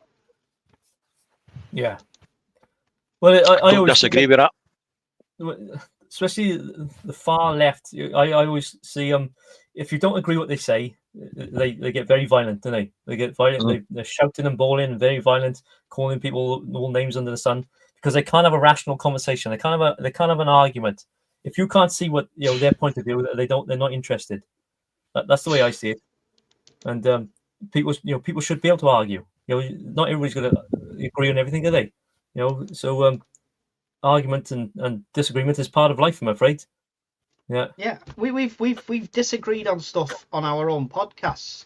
I can't remember what we were talking about, Brian. We had 2 different sides to one argument at one point. I can't remember what it was. Which is there was a side of rightness, and I mean I can't remember what I was right on, but I was on a roll, and everyone was factually correct, and I was spot on, and then you were given some pish that nobody was really interested in. That's how I recall it. That's how you recall it. All right, there you go. So, but it's right. It's right. We could every one of us could vote someone different in the next election. I'd still invite every one of you round for a pint, cup of tea, talk about it. That's it. That's what it needs to be. So there you go. We fixed the world. We can end it there, can't we? It's absolutely insane. My issue is it's getting worse, and yes, it's like it is becoming extreme. I hated the terms extreme left and extreme right. I hated it because to me in the UK it was always every party was slightly right of centre, slightly left of centre. That was the kind of thing. But now it's getting that way. When people are taking actions like this, when, you know, we're seeing, was it 900 people or 800 odd people arrested at a protest in support of Palestinian action the other day as well. That was the extreme left side of things as well. It's all both sides. So does it have a boiling point? I think you've reached the boiling point. It just depends how long it boils before the pressure vessel explodes. Yeah, but I think people have just got to the point now where they've said, right, you're putting people in prison for retweeting things. Retweeting. You're not the original poster. And there's a big difference whether you agree what they said or not. You're putting people. You're making room in prisons. You're letting out rapists and real nasty shitbag scum to make room for people who retweeted something you don't like. Mhm. Stalin would have a fucking, he'd have a fucking wood in his pants. He'd have a fucking lob on, right? What the fuck is that about? Oh, listen, we know you haven't finished, you know, your, what do they call it, your rehabilitation for being a fucking nonce, but this guy over here called me a wanker, so we're going to put him in prison. You don't mind? Yeah, nice one, boss. Fucking shit. So people got to the point and said, we can't let it get any worse, because whoever comes in next, Prime Minister or other party, they never hand back power they managed to grab. They never go, oh, do you know, that law was a load of bollocks, we need to get rid of that. They don't. They just sweep it under the carpet and go, don't forget now, lads, okay? If he says a naughty word, we'll put him in with dodgy dick. Fuck off. I don't think you stopped for breath there. I get wound up to shit on this stuff. But that was only the case for you know, some mother, wasn't it? I can't remember the name of it. You know, but when it comes to some Labour supporting councillor who could call for the next big cut, he got off of that, no problem at all. Slap on the wrist, didn't he? Yeah, recorded saying it as well. Yeah, slit the throats. Yeah, but some housewife retweets something and then deletes it straight away. You know, 12 months in Nick. Yeah, Lucy Connolly. That's her. Yeah. She's out now, isn't she? That lady, she's out of prison now, isn't she? But only because of the kickoff. Yeah. Yes, I think if there was no massive amount of public pressure, she'd still be in there. I don't condone anyone saying anything racial, anything like that. I don't condone it at all. But I'll fight for your right to be able to say it, even if I don't agree with it, because that's what freedom of speech is. Right? I agree with that. Yeah, and you could say it and you could post it, and you know what? The comments will sort you out. You could deal with the comments that come in afterwards. They'll sort you out. The people who see your post, who know you in real life, they'll talk to you. They'll sort you out. We don't need to arrest you. But if there's a rule, you know, a law for inciting violence, and you know, you get slapped on arrest or you get prison, but whatever it is, it should be the same for everybody. Yes. It can't be just one person or in prison and the other person gets told off, slapped on arrest. You know, that if that's the law, everybody's going to abide by it, and if you break it, you all get treated the same. Simple as that. If we're supposed to be all equal under the law, that's not a difficult looking sentence to dissect, is it? You know, if we're all equal before the law, then it doesn't matter how much money you've got, color of your skin, how much money's in your bank account, titles, this, that, and the other. It should apply to all or no one at all. It ain't difficult. It's not a hard concept. Yeah. Sorry. Look at you setting me off. Woo. I'm glad I don't drink anymore. I'll be in prison by now. Well, I mean, don't apologise. This is brilliant. It's great. And do you know what? By the time I come out. This isn't just me. This isn't just me. This isn't just us. This isn't just like a prepping community thing. I don't know about anybody else, but I've noticed podcasts and videos over the last couple of days that are saying things they would never say before because they've just thought, right, take the gloves off. Let's just do it. Yeah. But do you know who's not saying it? Anybody under 25. No, well, I think they will be. They will be. Not here, not in this country, but in the States they will be. There's lots of little young Kirks out there that are going to rise up in my eyes. But in this country, we need education reform. It's as simple as that. We needed it. Turn the lights out on a Friday, and whoever's still alive on Monday, fuck it, they're in charge. Let's have it. I'm fed up with this bollocks now. I'm fed up with this. Oh, let's have a banging the war drums. Stop banging the war drums and put someone's head through one. I mean, if you're having it, let's have it. But if we're not, let's get back to work, please. I know what work's involved in it, but honestly, with my daughter now, the latest one, you know, I know they've got a million kids, but the latest one, I'm thinking homeschooling, purely based on what are they teaching now. I think education needs not education as such like the establishment, but the curriculum needs reform. Can I ask you a quick question? It doesn't look like it's going to be serious with that smirk on your face. Yes. I was just wondering when you were saying about the kids, like, see when you go to bed at night time, do you do the whole thing with the lights and all that in the mansion, like, good night, John Boy, good night, Mary Ellen, and all the kids answer back, and it takes like 20 minutes to turn the lights out. The lights don't go out in our house. I had to ask. Honestly, thinking of home education, but I think the education system needs reform. The fact that we are churning out people of this thinking means we could be the last generation coming through with any common sense. Yeah, and all, do you know what I watched? In the UK. Well, do you know what I watched the other night? Because I was introducing Mrs. Urban Prepper to it because she'd never seen it before. Idiocracy. I got it wrong. I thought you were going to say Brianna Banks and those backdoor filthy nurses. Hey, she was a lovely woman in her time. She was. You mind your manners around my celebrity wife. So it wasn't that one, Mike, no? No, it wasn't. It was Idiocracy. If you've not seen it, it's a really stupid film, but it just talks about how society getting dumber over the years to a ridiculous degree. And we might not be getting book dumber, but we're getting common sense dumber. And I see us in 150 years, a bunch of people huddling around a turbine thinking, when's it going to generate us more than enough watts to power this one light bulb? Because we've turned everything else off. Turnip then.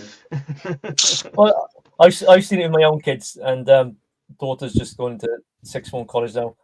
The teachers, what they're doing, they're teaching them how to pass exams, and that's it. All they're interested in is the results. They're not interested in teaching the kids, educating them. It's all about how to pass the exam. As long as you pass the exam, you're right. And they're not teaching the kids knowledge because they're not being allowed to, though. Yeah, that's the problem. I agree with you. I don't think it's the teachers that's the problem. I think it's the fact that if they don't follow the dogma, if they don't follow the curriculum, they'll be out of a fucking job. And these people have got bills to pay the same as the rest of us, and they'll go into education like everybody goes into their job with these lofty ideals and how you're going to change the world, and you get beaten down. And I don't think that there's bad teachers or bad people. There probably is bad teachers, same as there's bad engineers in my place, but it's the dictates that are set on you to operate within your role. And I don't think they've got a chance in hell of sorting anything out. The change needs to come at the education board so that people can actually learn in an appropriate manner, and the teachers aren't being allowed to teach. Yeah, it's not a new problem. I think it's a problem that's got worse, but it's not a new problem. When I was at school, they never taught you anything about real life. Unless you they never taught you. Unless you shut up, you. They never taught you contraception. You couldn't hold that in, could you? I couldn't, could I? He got it, and that was the problem.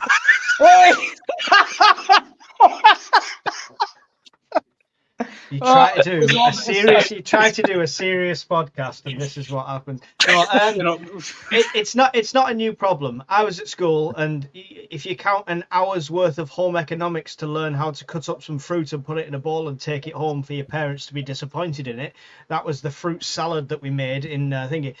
None of it's relevant, but they never taught me about APRs, interest rates, store credit, credit cards, anything like that. And I left school and left home at 16, and it was at the time when store cards became a thing. So in my 16-year-old head, Burton's menswear just went, you can have £250 free. So did this store, so did this store. So I was like, ka-ching, ka-ching, ka-ching, ka-ching. Regretted it later when you got a bit more educated, but none of that was taught to you. My son moved out, and I had to explain to him what council tax was. I explained how it's a con as well, but I had to explain to him, like, council tax, paying his bills, stuff like that. None of that's taught. They're just expected to pick that up. And if parents don't teach them, which less and less parents are teaching the kids, then Did you explain it the right way? Council tax is paying a couple £100 a month for a surly wanker to turn up every 3 weeks and empty your wheelie bin, because that's what it is. Yeah, it's also to pay for the crime reference number that you'll get if you ever report anything. Not the police coming round and nothing done, just the crime reference number, so you can give that to some the insurance. oddball every 4 to 5 years to knock on your door and say, "Would you like some more welfare?" I'm in my house in the middle of the week, you prick, because I choose to be, because I'm self-employed. You see that white van? Now feck off. Otherwise, where's that dog? Excuse me. I tell her my arthritis is playing up. Never with the dog, I'm got a collar or nothing on. Terrible. We're just out the door, starts chasing him. You're very passionate this evening, Steve. Very passionate this evening. I don't know what's But in it's this hilarious. thing. I just fucking dodgy. I think there's a milk gone off. At least we're on topic. We're not talking about Elvis coming through space portals. So I did look. Me and the dog gave me some counselling tips earlier. She said, if you're going on there, don't bring up interdimensional Elvis again. You fucking idiot. So I missed that one. Interdimensional Elvis. yeah, you have to go back and watch a previous episode. So they Nah, fuck it. I'm not that interested. Nah, sorry, I'll pass. Lee's gone. That's it. He's Now done. you've made Lee leave. Well done, Mike. Yeah. He's looking into that idea now. Look, sponsoring a refurbished fishing trawler. I think it was interdimensional Elvis that tipped him over the edge. Right, Yeah, so let's get back on topic. Okay.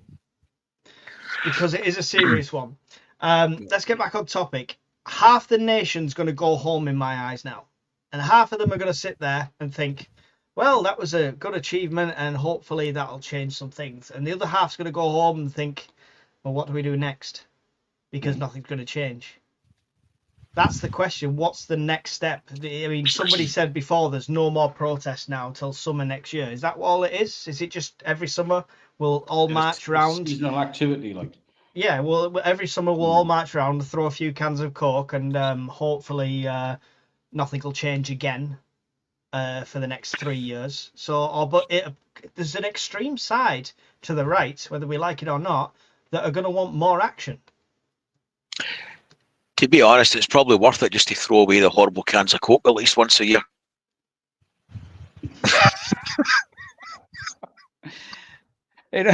Oh, how do you follow that? When do you go on holiday? Soon, isn't it? She's gone without him. She's left him in the bunker. 3 days, mate. 3 days, you'll get peace. There we go. In all honesty, with these protests, if it just becomes a fair weather thing, the government's not going to give a shit. They just know. Look, they're all going to chuck their teddies when the kids are home from school on a 6 weeks holiday, or and a little bit after, weather's nice. We'll just call them far right racists and thugs for 8 weeks, and then we'll all forget about it. If that's all it's going to be, it's very easy to manage the narrative, to manage the media, whatever you want to call it, around such an activities. That won't be a headache for the government at all. But they know. Sylvestris said people who go home will see the mainstream media lies and hear lies parroted by colleagues and neighbours and be able to say, we were there and mainstream media is lying. Hopefully, there's some people that will go into the work colleagues and not even say anything because they're still worried about being branded. I think if that's good, production will go down massively for the next couple of days, or come Monday morning if people are talking about it. It's great that people talk about it, but I think it could go one or two ways in the old lunch cafeteria. Like you said, some will just keep their mouth shut because they'll think, I don't want to get involved in this nonsense. I just want to get on, do my job, and go home and shut the door. The problem is the workplace is one of the most woke places you'll ever go. That's the thing. Trouble a lot. I thought you were away researching Space Elvis there. No, I've got the daughter to bed. No. We were just discussing if the march and the protest will change anything, or if it will be yesterday's news, because 2 days' time there'll be a picture on the news at 10 of a dog pissed on an electric fence, Well, no, or we something. understand. We understand that's going to be the case. The question is, is there a big section of them people that went that are then going to want to take a further step? A protest next year at the same time is not going to be enough for them. They're going to want to take further action. What's the next step then? I think that's probably a better question. Where do you go from here? Do you talk about it in the canteen, or do you up your protests to one a week? I mean, what is the next step? I can't say on YouTube. if we look at these things, the ones of these pro-Palestine lot. Sorry, Lee, go on. I'm cutting over. Sorry, mate, go on. If there's a major incident, like last summer, then I think the streets could turn pretty nasty pretty quick, because there's enough people who's had enough of it now. But other than that, we're a tolerant country, aren't we? We're pretty tolerant, and people, will protest and that. But it takes a lot for the British public to turn nasty. But we can do it. You've seen that last summer. But if nothing really happens, it'll filter out, and we'll have more and more protests. The government will just like to forget about it tonight. They'll turn a blind eye to it, and there will be other marches and other protests. But if something happens, some incident happens, I think people will take to the streets. Yeah.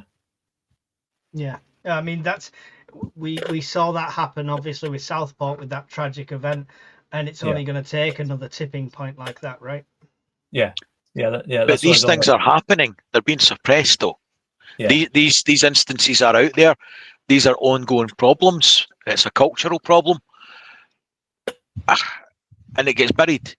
They're being told to bury it because of the potential public outcry and backlash. I get that. On one level, that makes sense, that you don't want social disorder. Nobody does. But people have got a right to know if you've got a criminal or a sex offender within your area and your kids are at risk. I mean, I'd want to know. It's going to get worse because the government are saying, we're going to get them out of the hotels, right? All these people. I know we keep coming back to these economic migrants, but they're going to push them out into the other parts of the country, into smaller towns, smaller villages. And something's going to happen, like it's going to.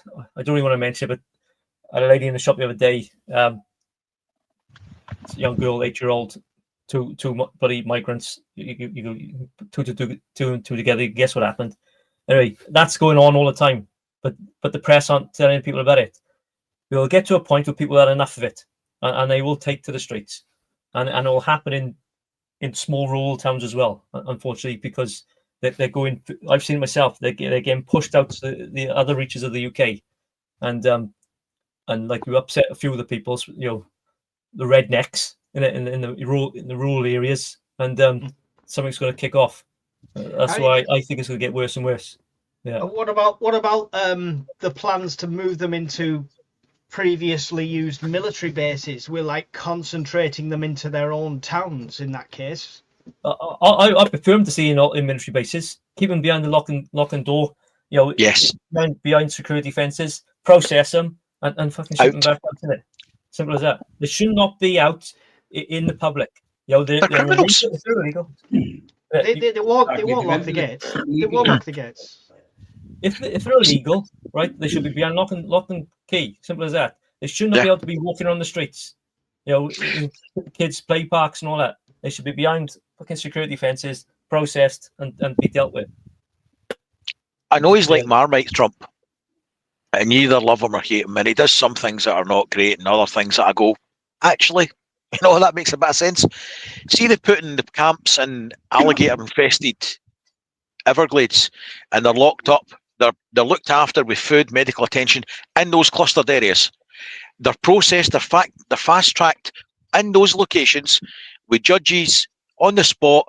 Their hearings are fast-tracked and you're out the door. That makes perfect sense to me. I don't see... They've broke the law, so they've been arrested, they've been put in some place where they've got food, they've got water, they've got some place to sleep. They're processed quickly and they're out the door. None of this 2 years shite doing Deliveroo and having legal aid that you're paying for to fight to keep them here. Yeah. Fuck that. Just, there's the camp, there's the bed, there's the water. Here's 3 days, that's sure you've been processed, get to fuck. That's it, gone. How many of them are disappearing into barber shops and whatever in it, kebab houses, Shit, delivery rooms. all on the promise that they will come back or they'll turn up for their course. Yeah. I promise I'll be home on time. Horseshit. So I know it's not a nice thing to be talking about to other fellow human beings there, but you've got to live in a society, and a society has rules and regulations. These people, they're not interested in joining our society. They don't want to integrate. No. Simple as that. And that's where the problem comes in this country. We've had too many people in the country who will not integrate into the British way of life. We've got too many people in the country, full stop. Not just, I mean, people saying, oh, the people are having less and less kids and stuff. That's not really a metric that counters. Other than you. I'm keeping up the population in the northwest alone single-handedly, but we've got, as well as the birth rate, the immigration rate has gone up ridiculous. We're talking like a 10x from 2020 to 2024, and it's straining. Whether you want to believe it or not, I've seen it. It's straining hospitals. It's straining the NHS. My Mrs. was in hospital when we had a problem before she gave birth, and she slept all night in a corridor with another 20 odd patients in A&E, in a corridor with people going past constantly, stuff like that. An old woman who was in there for some sort of condition was getting examined by a doctor in a corridor in front of everyone. But do you know who wasn't in the corridor? The junkies with the 3 police escorts, the folk being lifted out of prison, and the people that have just jumped off a boat that are illegals. They weren't in a corridor. Yeah, we're straining an already strained infrastructure. The NHS has got big problems. I love the NHS, don't get me wrong. They've saved my life, okay? So I've got full respect for the people who work there and the system. But the admin is absolutely terrible. The computer systems are archaic. The money it's like throwing the money into a bucket full of holes. That's the problem. It's not about how much we're giving them. It's about it being mismanaged to the nth degree. And then we're adding loads of extra people onto that strain as well. At some point, there's a tipping point. And all these people that are saying, oh, we can't use fossil fuels because we've got to think about the next generation and the generation after that.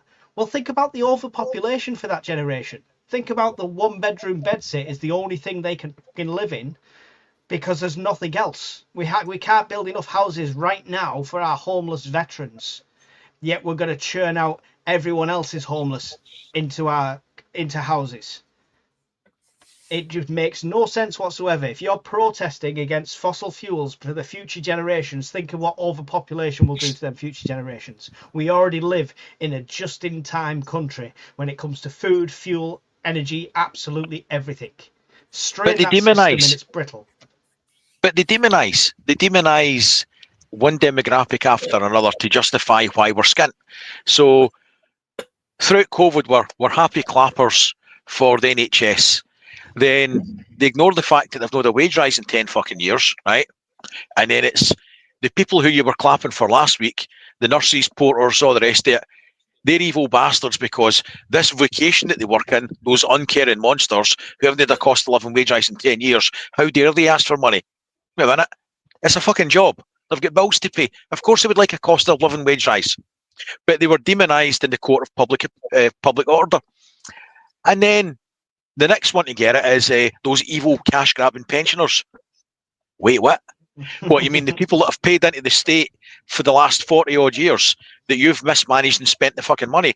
Now, when they want the money that they've given to you to look after and you've spent it, rather than give them that money and that care that they've already paid for, they're evil cash-grabbing pensioners and they're dragging society down. It's a fuck up.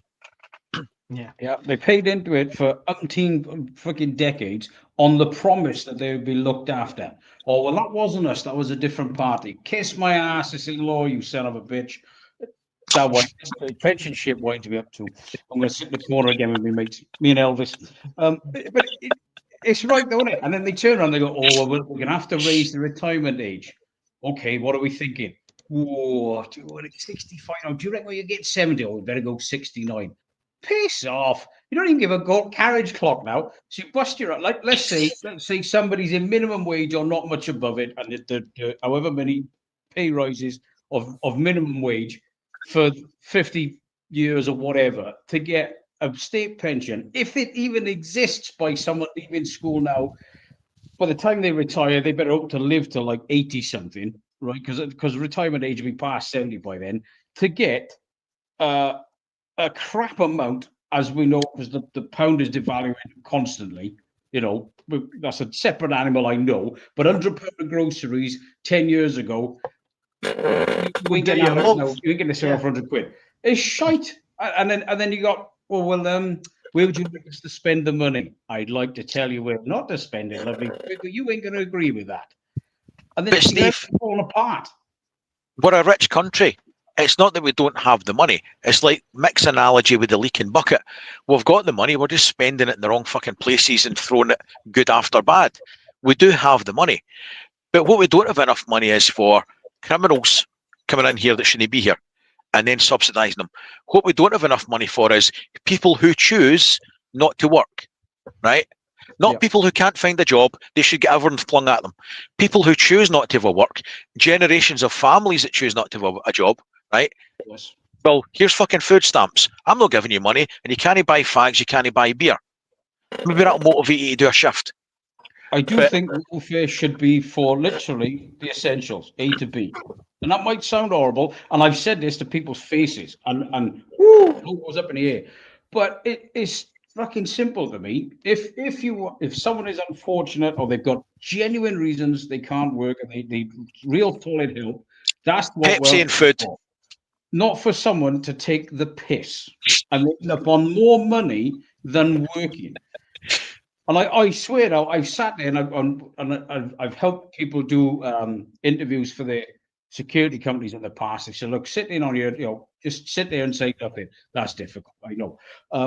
And they've gone, listen, you've got to pay me. How did you ever manage, Steve? I was chewing on a dog biscuit at the time. I looked like a cow slapping its lips. And they said, you've got to pay me minimum of this much because I get this much on the dole. And I thought to myself, dude, do you know how many fucking hours I bang in to get that? Fuck this guy. But it's just crazy to me. And people, I've had people say to me, why do you do so many hours? Why do you take this job? Why do you take that contract? Why do you do this? And I go, I want my wife and kids to have more. Yeah. I want to have more. And this might sound selfish. I don't give a shit. No. I want more. I want to make sure I can fill my vehicle with fuel any day of the week. I want to make sure my cupboards and fridge and freezer are full. I want to make sure my dogs are well fed and I can cover their vet bills and insurance any day of the fucking week. So yeah, I would love to put my prices up. Oh shit, would I? But I know it ain't going to work because you've got to be realistic. But I want to set an example to my kids that there is pride in going out and working for a living. Forget what you do for a living. Be good at it. And I've said to people in the past, if you really don't like your job, change it. The labor market may be difficult, but you are earning right now. So what does it cost to retrain or gain a higher qualification? So many courses now you can do online. If you can sit there and consume 6 hours of Facebook of an evening, you can do a couple of extra overtime shifts and start doing NVQs in something else you're actually interested in. Do your homework first. You need a fucking job on the other side, not gender studies. I'll save you 35 grand like earlier. And then you say, right, instead of going out on a piss every Friday and Saturday or this, blah, blah, blah, blah, I can devote 4 hours of an evening to my open university degree or whatever provider, right? And bang, we're off to the races. It might take you a while, but you'll come away. You've paid for your qualifications, so you don't have to owe any time to the company you work for. Some of them do like a retention clause if they put you on a course, depending on the cost and things like this. You've earned it. You've paid for it. Now you've moved on to something else. You're not fucking angry that you're in a shit dead-end job. You've forged your own way. Can I jump in on that very, very quickly? Because I'm going to chew on my fist for a minute. If you are within Scotland and to a lesser extent Wales and you're in a union, you can access funds and they'll help you retrain, even though you're in a job. So in Scotland, if you speak to your union learning rep, they'll point you in the right direction and apply for the courses on your behalf. And you can do, well, I've just put 7 guys through a drone course for 3 days. The Chartered Management Institute qualification last year. There are 6 of them going to do a degree next year. They do the 18th edition, the fixed wire testing, battery installation, solar panels, driving an excavator, dumper trucks, city cranes. These are all the things I've put people through before. So the Scottish Government give money to the STUC, they give money to the unions, and they will help you through further training. And it's not means tested. If you're in a job, you've been in it for a year, they will help you with the course, and they'll pay for the funding up to about 1,500 quid. But they don't tell many people about it. In Wales, you guys have got what they call WOLF, the Welsh Union Learning Fund. It's not a great amount of money, but you've got options for getting funding for them as well. England, you're fucked because the Tories done away with a block grant. I know. Is that a bit of activism slipping in there? They used to have it. Right, they used to have it. It's not free for the government. The government don't pay for it. You pay for it. Yes.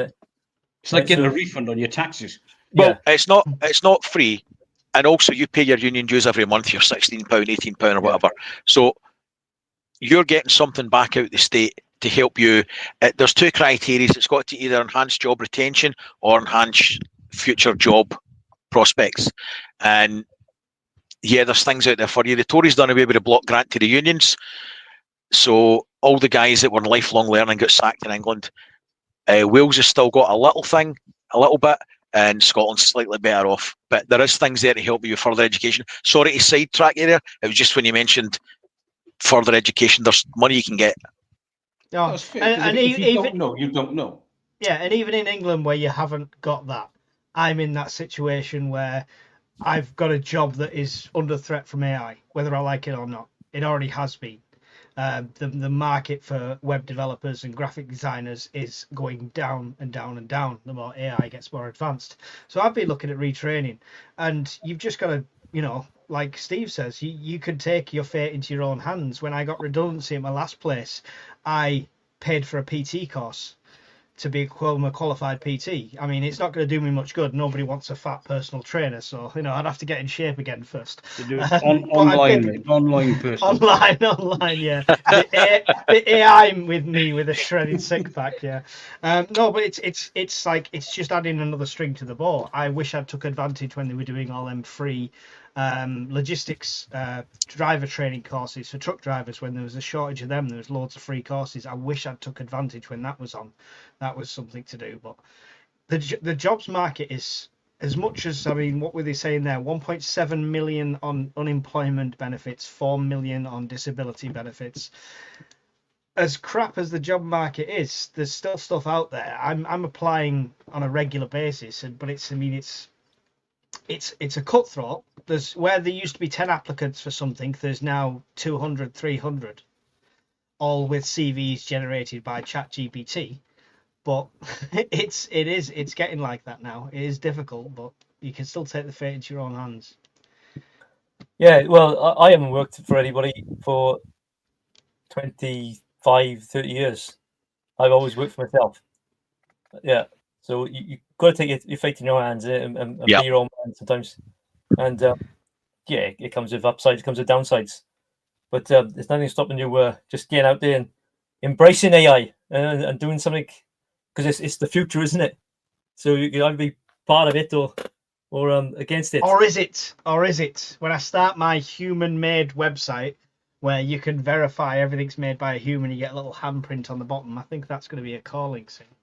I always remember my old man, right? My old man was with me once in the town. We did a couple of times actually, and there was a rejuvenation grant available for the town, right? And they was going around, and this big, very high brass person come in. Oh, this is like 15, 20 years ago. Oh, the future is technology. We need more IT jobs in the area. And the old man said, hang on a minute. He said, no fucking computer is going to fix your chimney. No, AI, it wasn't AI, it was just computer. No computer is going to go and fix your boiler. So you still need practical jobs, even if AI, unless they develop some Terminator who's going to repoint your house, you still need jobs who's going to do them sort of things. Won't need to. We'll 3D Oh, print the new house. Yeah. Everybody wants a plumber yesterday. Everybody wants a Yeah. welder, especially driver Ford, yesterday. Everybody wants an electrician now. So Yeah. I mean, I don't know any skint tradesman. Hard when they started out, and every one of them I've spoke to when I've broken things, and I'll get on them, and I said, yeah, in the beginning it is scary, and it was a bit expensive starting up because they've got to have a certain amount of materials on the van. They're not going to have every single part, but he said, yeah, it's scary, but at the end of the day, you've just got to go at it. You've just got to apply yourself, and just you know. It's two guaranteed jobs almost, right? There's 2 guaranteed jobs. The old man told me years ago. Everybody needs something to eat and they need something to live. So either be a farmer or a builder. And when I was like on the building trade, Or a sometimes funeral director. yeah, work is scarce. You know, but I know boys who had to go to Germany to work, and you know, because there was nothing in the UK. So you remember the old program? A Wiedersehen, Pet.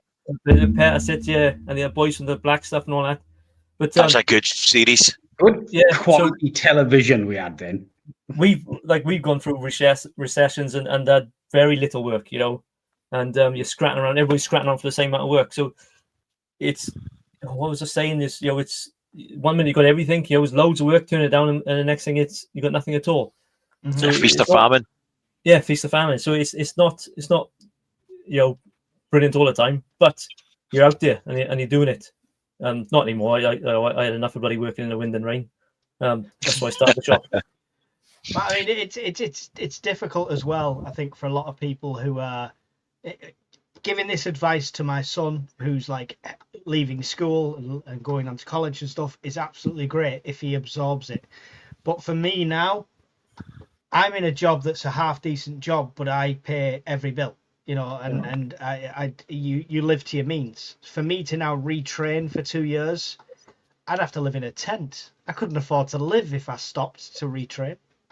Yeah. Please don't. We've seen what happens when you live in tents, fires, floods, and everything in between. We'd worry about you. I know Lee's had to take out extra insurance on the bothy for October. How's that going, Lee? Are you sold out? Yeah. Did have a tent pitch spare because someone changed from a tent pitch to a camper van, but within 2 days that was gone. So yeah, it's like I said, it's not a very big site, you know. So there's only so many people I can have on site. But it sells out, yeah, within a matter of days. Yeah. Yeah. Did you get an email I sent you, Mike, about it? Yeah, probably. All right. Because I sent a lot of emails out the other week. I'm not sure if anybody got them or not, so I just got to double check. Yes, I got an email saying "not long now" or something like that. Oh, Was right, the that's title. it then, Yeah, that's it. Yeah. So yeah, no, it's good. Yeah. We've got a couple And of courses up here beforehand, so yeah, it's always busy. Yeah. Yeah. Is Anyone Funky doing a guest speaker? Yeah. Oh, Yeah. we If anyone that doesn't know what we're talking Yeah. about, if anyone doesn't know what we're talking about, Lee is from the Bugout shop, the best survival shop in the UK, and he runs the Bugout Weekender once a year, average on October. It sells out in no time whatsoever. So, like you say, it's a really nice site as well. But watch that hill. I nearly got stuck on the hill. You got to commit to it. You got to commit to the hill. Yeah. You got to commit in third gear, going around a corner, a blind corner, up a hill. But anyway, it sells out every year. So make sure you get on there fast. Best thing to do is go onto the Bugout website. He puts it on there, but he's also got a community on the Bugout website, right, Lee? You've got a whole community on there, so you can join up, sign up to the community, and talk to people on there, and get involved with it. Yeah, we got a prepping and bugging out course next weekend, next Saturday, Sunday. I can tell you how to not do everything. If you need a don't do instructor, I am your man, Lee. It's a good one, to be fair. It's a full day. Talk about all things preparing, this and that. You'll bring your own bug-out bags, and then we go out for a 2-mile hike. I go out beforehand, and I'm like an agent. If we put a scenario out, and then camp out for the night, then using their skills and whatever, and then I rudely wake them in the morning about 5 o'clock, 6 o'clock in the morning with a few thunder flashes and smoke grenades, and then they bug out then and come back, and then we finish off the day with crossbow competition and whatnot. So yeah, it's a good weekend. Nice. But after nice. after next weekend, there's no more courses till the spring. Then that's the last one of the year. So there you go. So if you didn't already know, Miss Worms posted the website and Lee's YouTube channel, which is awesome. So get on there and keep an eye on that. And get on the next one. So I'll be there trying not to burn down his bothy, as Brian keeps telling him it's going to happen. Well, the Bugout weekend, it's a social event really more than anything. I always open up the stage to anybody who wants to do a talk. I don't really organise that much, except for last year. I took them all on a bit of a walk because it was a nice day. So it's more of a social gathering more than anything. And when I say social, I mean piss up. But yeah, we had a few talks last year. Yeah. So I can get on stage and do my full political rant. Then you're okay with that, Lee? Yeah, go for it. Yeah, the stage is open for anyone. Yeah. And we have a ear rifle and crossbow competition running throughout the weekend as well. So nice. It's a bit of fun. Yeah. Good stuff. Looking forward to it. But like most meets, it's just an excuse to get together, isn't it? That's what it is. Yeah. It's the social side of it, and which is the best thing about this whole community so far. To be fair. Yeah. I thoroughly enjoyed the last two. I mean, the Midland one. Well, used to were there sitting around the fire, and it was just a piss take for 2.5 hours, and then it got worse. It was really good crack. And then the Scotland one, the first night everybody was soggy and washed out, and wasn't he? And then the second night we had the fire, and it was really good. It was really good. Anybody that's not been to one, try and get along to whatever ones in your region, or all of them if you can, because there's no airs and graces, and they're really friendly, and you're no ostracised. You'll be as lonely as you want to be at a Bugout event or any event. So you can pop along to any campfire. You've always made welcome, and it's just good crack. Yeah. And watching Brian trying to cut wood is hilarious with his blunt axe. Oh, where is it? The fucking thing. Oh, it's up there. I bought a sharpener off Lee at the last one. Oh, it's packed, yeah. It's still in the packet. No, it's still in the packet. But you said before, Mike, I got a community page, and all that is it's a list of people in your area with their email addresses. And I always encourage people to look, if they're in your area, email them and say, look, let's start up a small group ourselves. Meet once a month, and have a chat, because if something ever did happen, community is key. And I think the more times or the more opportunities we get to get together, the better. And they say you don't have to travel very far. If there's one in the area, or you make your own little meetup, that's spot on. Yeah. That's why we try to break down the UK Prepper Network into the zone, and there were lads that are in the same zone as me. We already had a single day meetup just at a country park sort of thing, had a brew and chat and stuff, and it was good. It's just putting names to faces and knowing the people that are in your immediate area. They might not be your mag. If it all hit the fan tomorrow, they might not be reachable essentially, but you don't know after the fact down the line, you're going to bump into somebody, at least you know them, and you know that's they're right. Capable. So, it's... I am going to bail at this point, I'm afraid, gents, but it's been an absolute blast to see you all, and I'll leave you to it. No problem. Cheers. Take it easy. Cheers, folks. See you later. Yeah, me too. I'm going to call it a night as well. Put the other one to bed. No worries. Thanks for joining, Lee. No, thanks for letting me in. All the best, boys. Anytime. See you later. Ta-da. Right. Elvis and portals. Right. What? Let's talk about the real shit now. Well, look at that. It's 11:05. It's after the watershed. Oh, shit. Grown-ups only. Out you go. Mind you, this woman has worked hard here, keeping order in this chat that I can see. I got to give it to her. She's worked well, and I probably owe about at least 50 quid in this wage job by now tonight. I think we all do tonight. I think even myself have. But this is what I've said. This is what I've been inspired to do with this week. I'm just going to speak my mind from now on. We've talked about the Unite the Kingdom and obviously about Charlie Kirk, but it's the tip of the iceberg of what's going on in the world at the moment, and especially when it comes to prepping and things to be prepared for. Ukraine has just struck a key Russian oil terminal in a massive drone attack, and that's all still ongoing. We're on the precipice of a potential World War III. It's just, honestly, you don't know. There's too much to prep for. Luckily, it's all the same preps, but Yeah. Yeah. What can we say? Well, there was a bit going on in Discord today, earlier on today. Which, by the way, this was it now like just over 320 people on our Discord now, which is absolute winner. yeah, And, I've and got some folks, the. is it 329? Banging. Yeah, that's gone up. That can be like a zoo going off in there sometimes. But We've got 1,200 members on the Facebook page. oof, Why they're not all on Discord, I don't know. It's easy to let things become very overwhelming. For myself, I limit how much news I take in a day. Now, some folks might say, "Oh, you're daft. What if you don't see this? What if you don't see that?" Oh, okay, fine. That's no problem. You're welcome to your opinion. Crack on.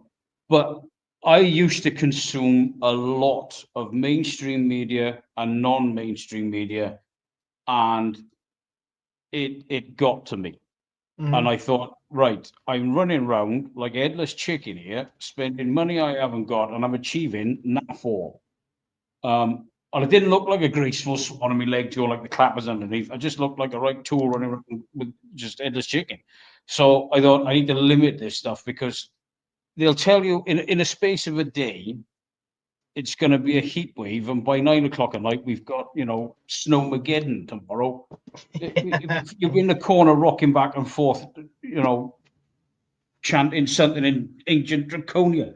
But you just have to say to yourself, look, there's something's going on in the world. It's way bigger than me. Nothing I can do is going to affect it.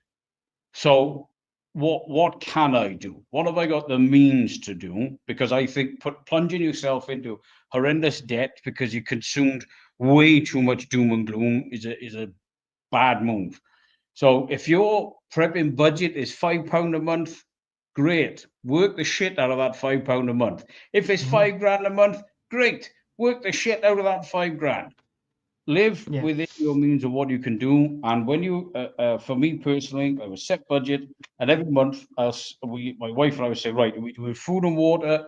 Are we doing alternative methods of electricity, power banks, whatever you want to call it? Are we doing the dog food? Are we doing this, whatever?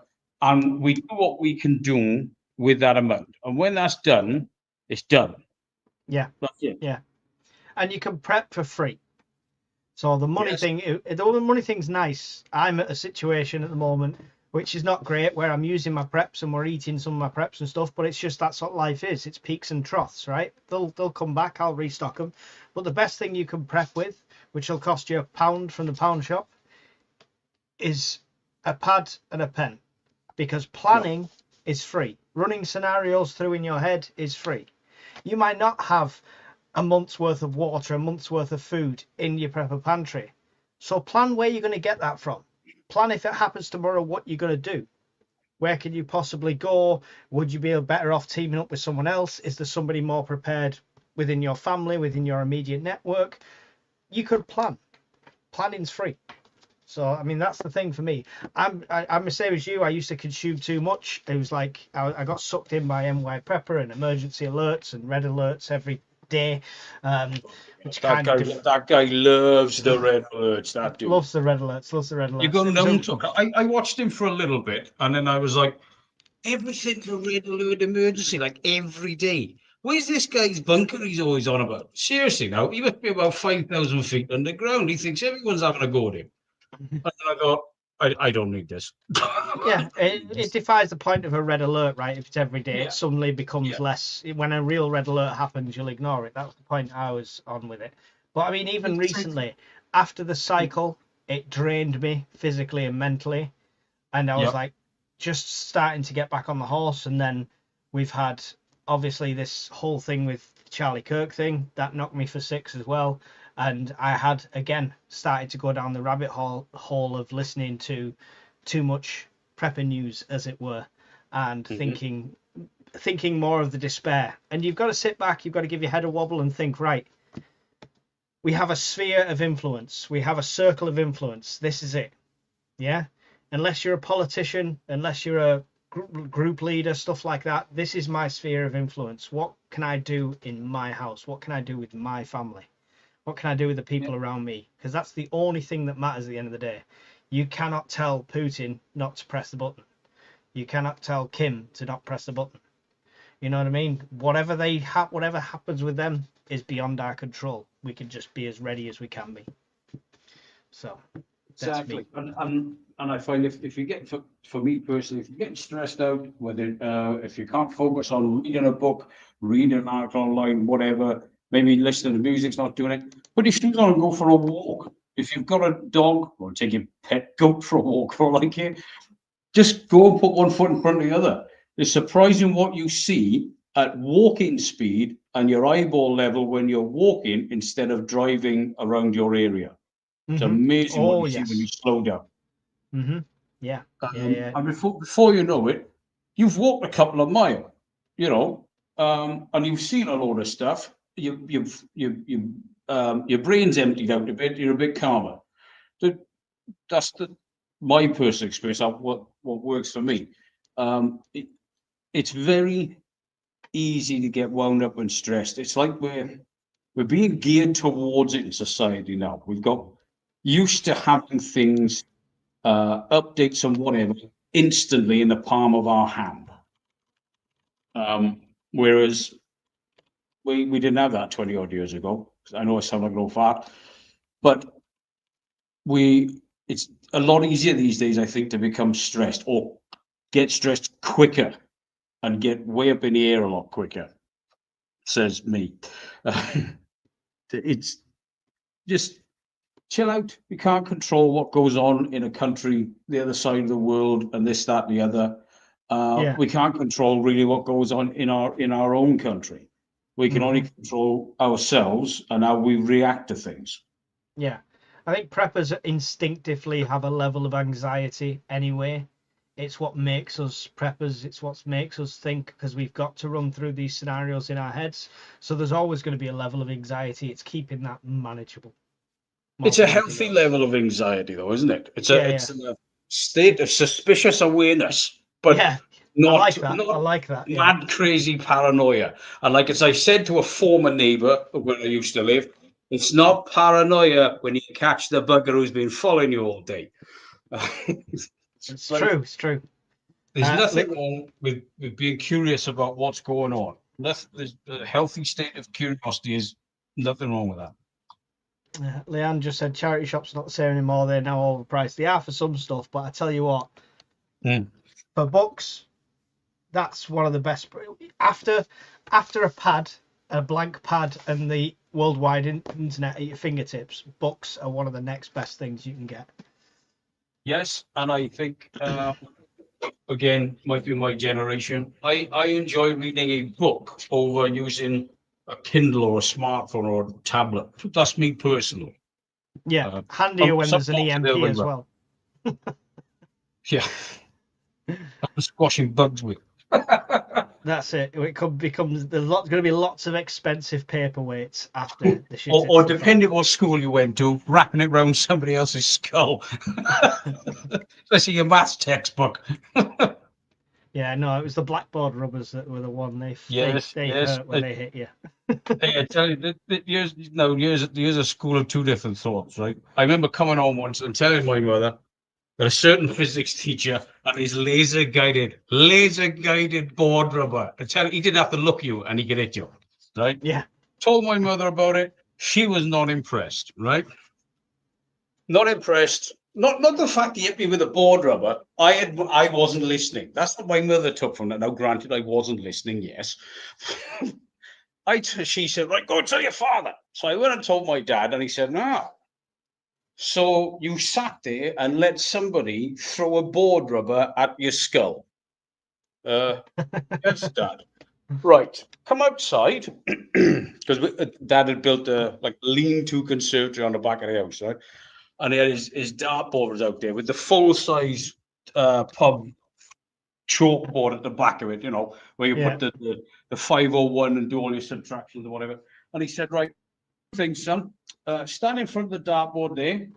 And he got a board rubber and launched it at me, and it hit me in the head. And he said, look me square in the eye, and he went, you're going to be one of these people who learns through pain, aren't you?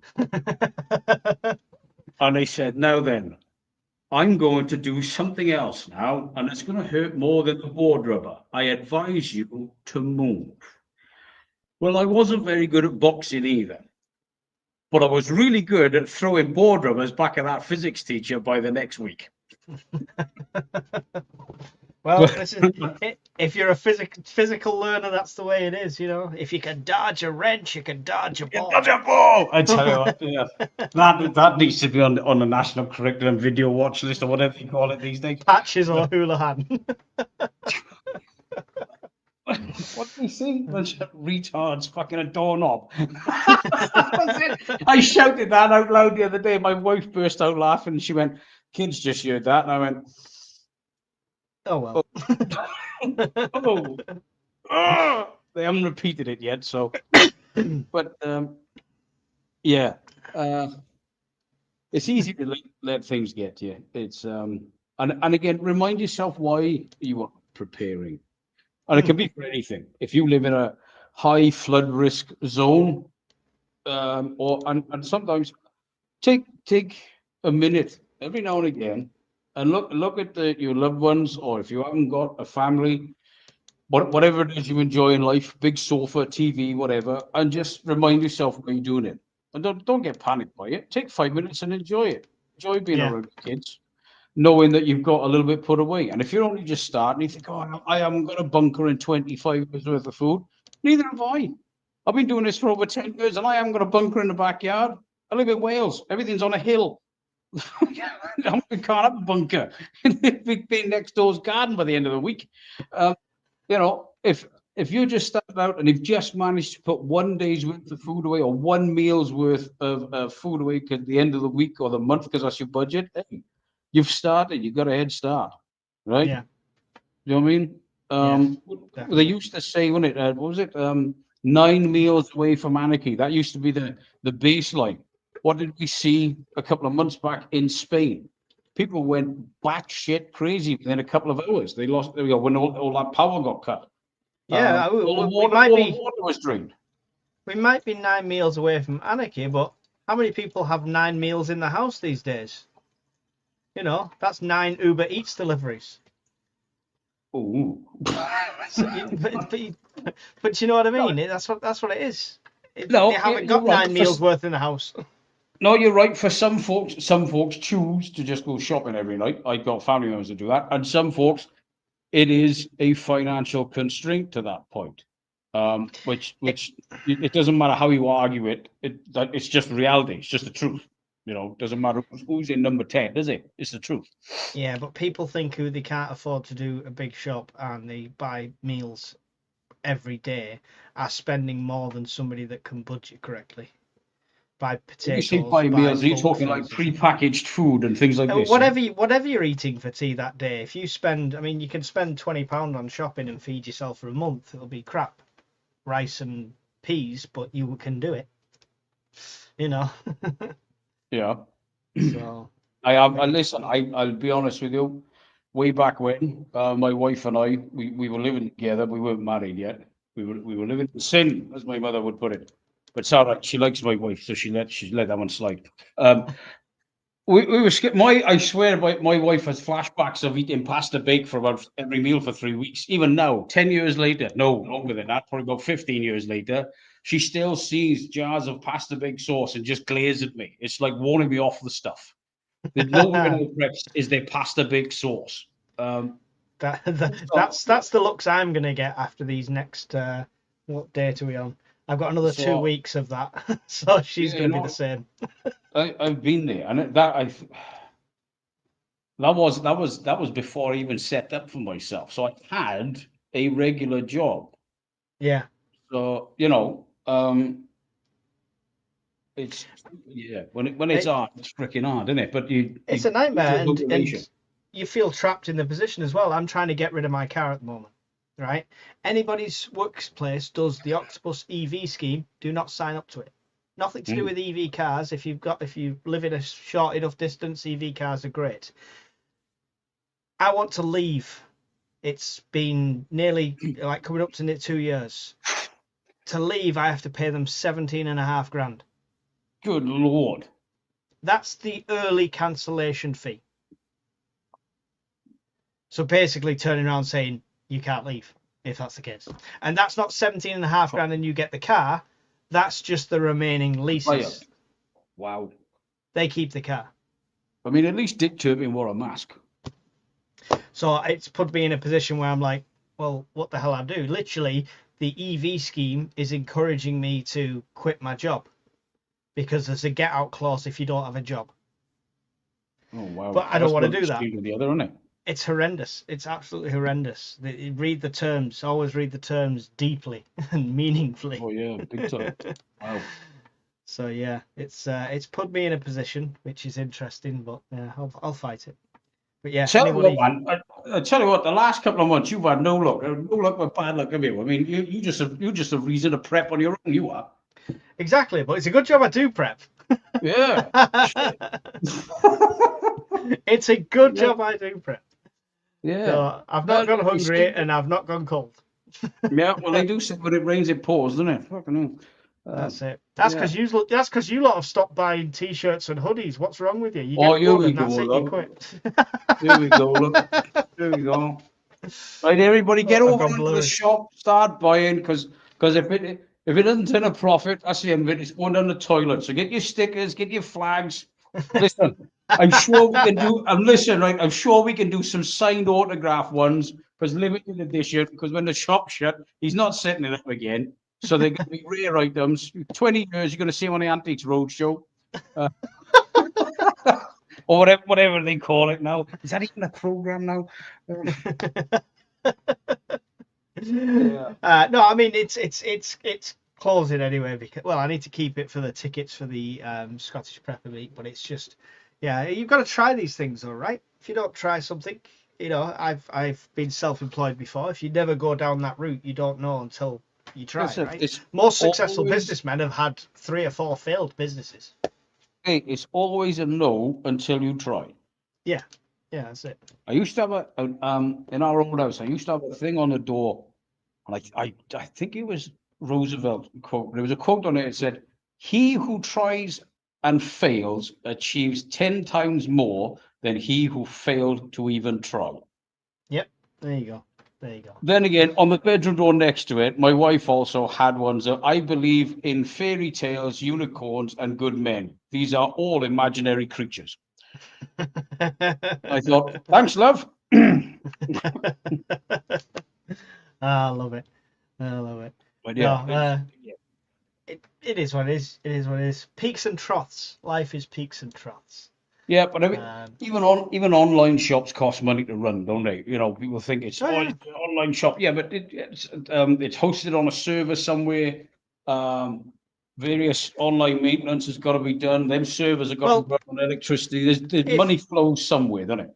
Anybody who sees any other YouTube channel and you see merch, like if you follow a big channel, they'll have merch at some point. Yeah. And you click on it and it's like $69.99 for a hoodie. Yes. Or 60, 70 pound for a hoodie. The reason they do that is because you don't make massive profits on these things. These are not all sat in my garage waiting to be shipped out. They're made to order and it's on a commission basis like you get through Amazon.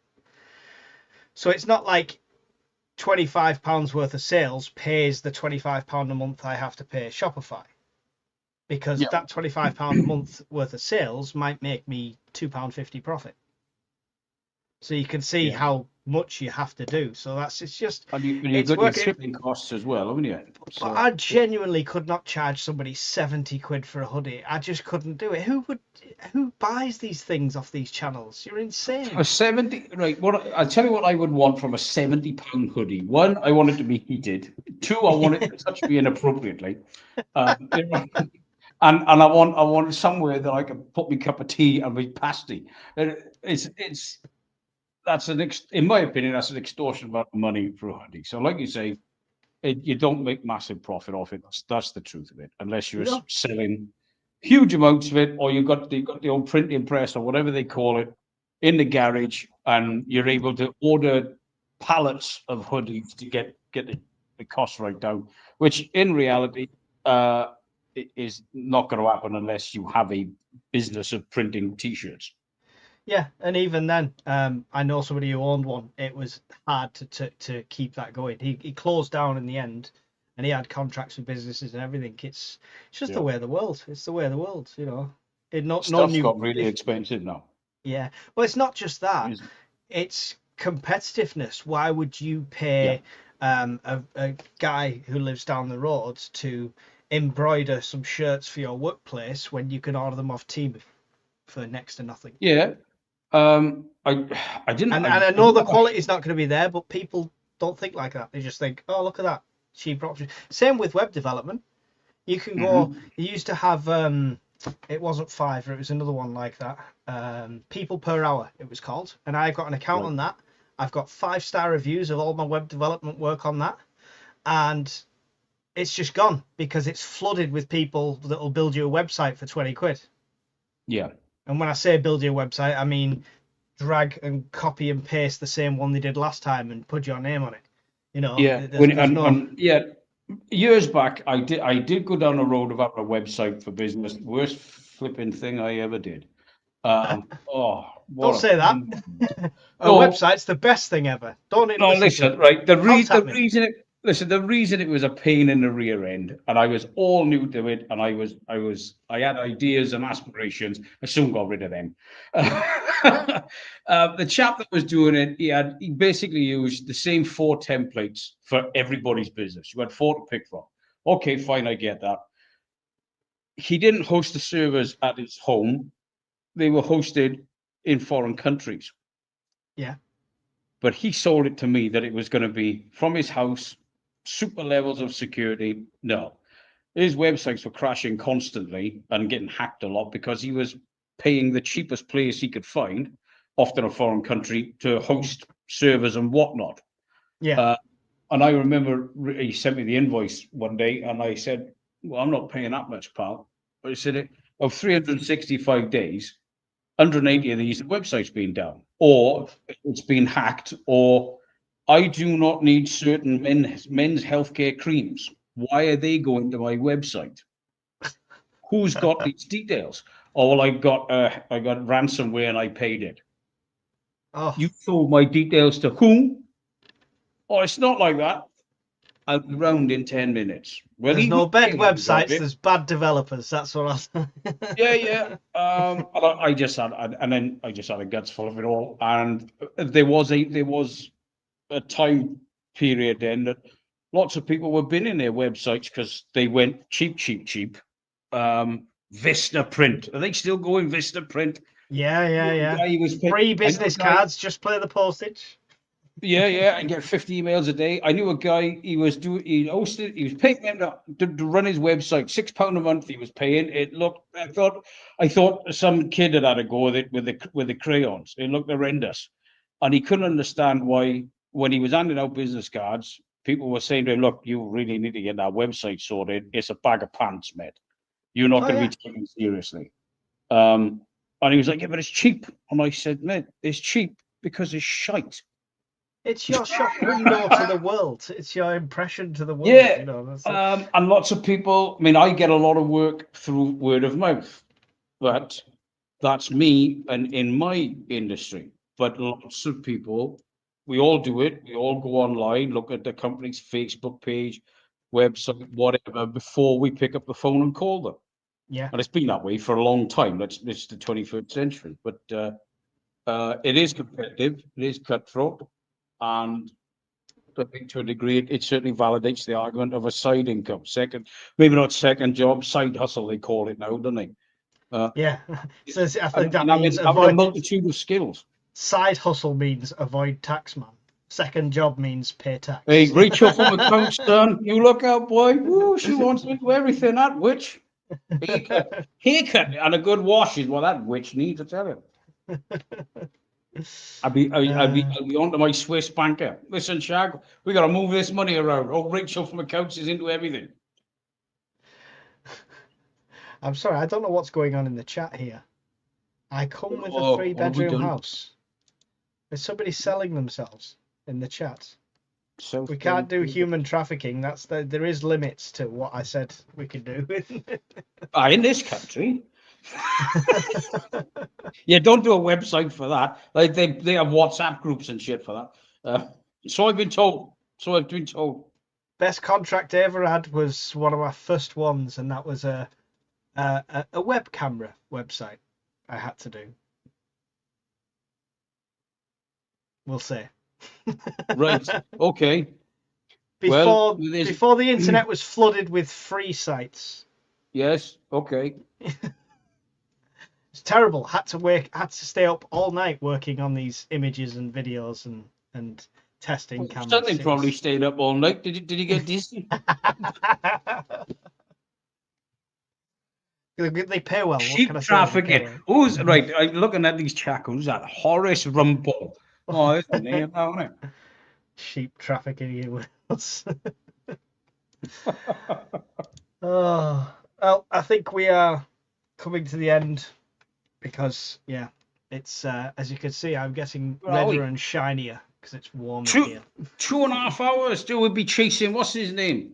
Scout Swede. You join in with him. He goes for it, doesn't he? He likes a long live stream, that guy. Yeah, I said I might join him after I finish mine. You won't go bed, son. You want to stop telling yourself lies.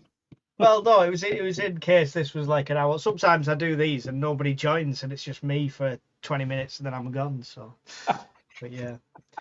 I appreciate everybody that's still in here. 53 of you held out for our complete rambling that's not even anything to do with prepping anymore. I've no idea how we've got off every subject going, but thanks, Steve. Fun this is the fun of the open mic nights. This is the fun of it. We have lots of serious bits, and then we have the not so serious bits, because if we don't laugh the way the world is right now, we'll all be freaking crying or curled up in a corner, won't we?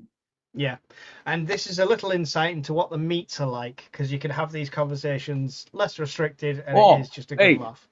Do you remember that conversation we had at the meet, and I said I might have to go to the vets with my discount card? Yeah, that's not happening now. Oh, she don't want it. She don't want that to happen. No. Oh no. Okay. Listen, there's a multitude of conversations, and Bank of Steve rules all, right? But that bit you and I spoke about is not happening. Yeah, mine might still be. You are a liar. I saw the look on your eyes when we spoke about that. There's no way that's happening to you. You say that like I have a choice. This sounds like a you problem now. What a good time to end.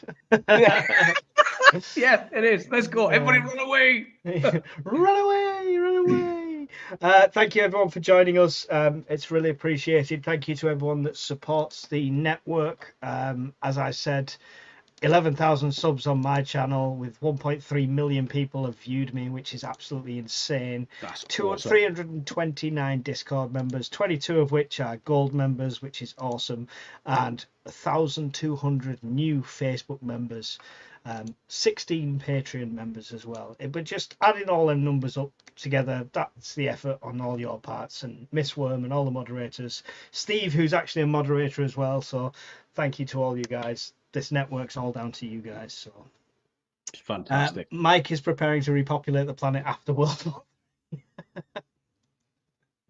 He is. He doesn't know it yet. I like a challenge. Would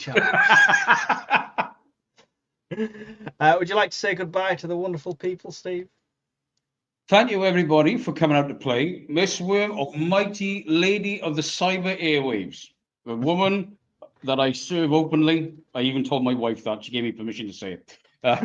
Thank you, Miss Worm. Phenomenal. And get over to her channel. Fantastic horror stories. Keep you awake on a night shift, no problems. Don't read them to your kids, though. And for everybody else, just be cool, stay safe, and prep on. Yes, excellent. Can't say it better myself. All I can say is I'm surrounded by idiots. there we go. So, but it's nice to be surrounded by idiots the same as you. So, see you all in tomorrow on the fireside. Bye.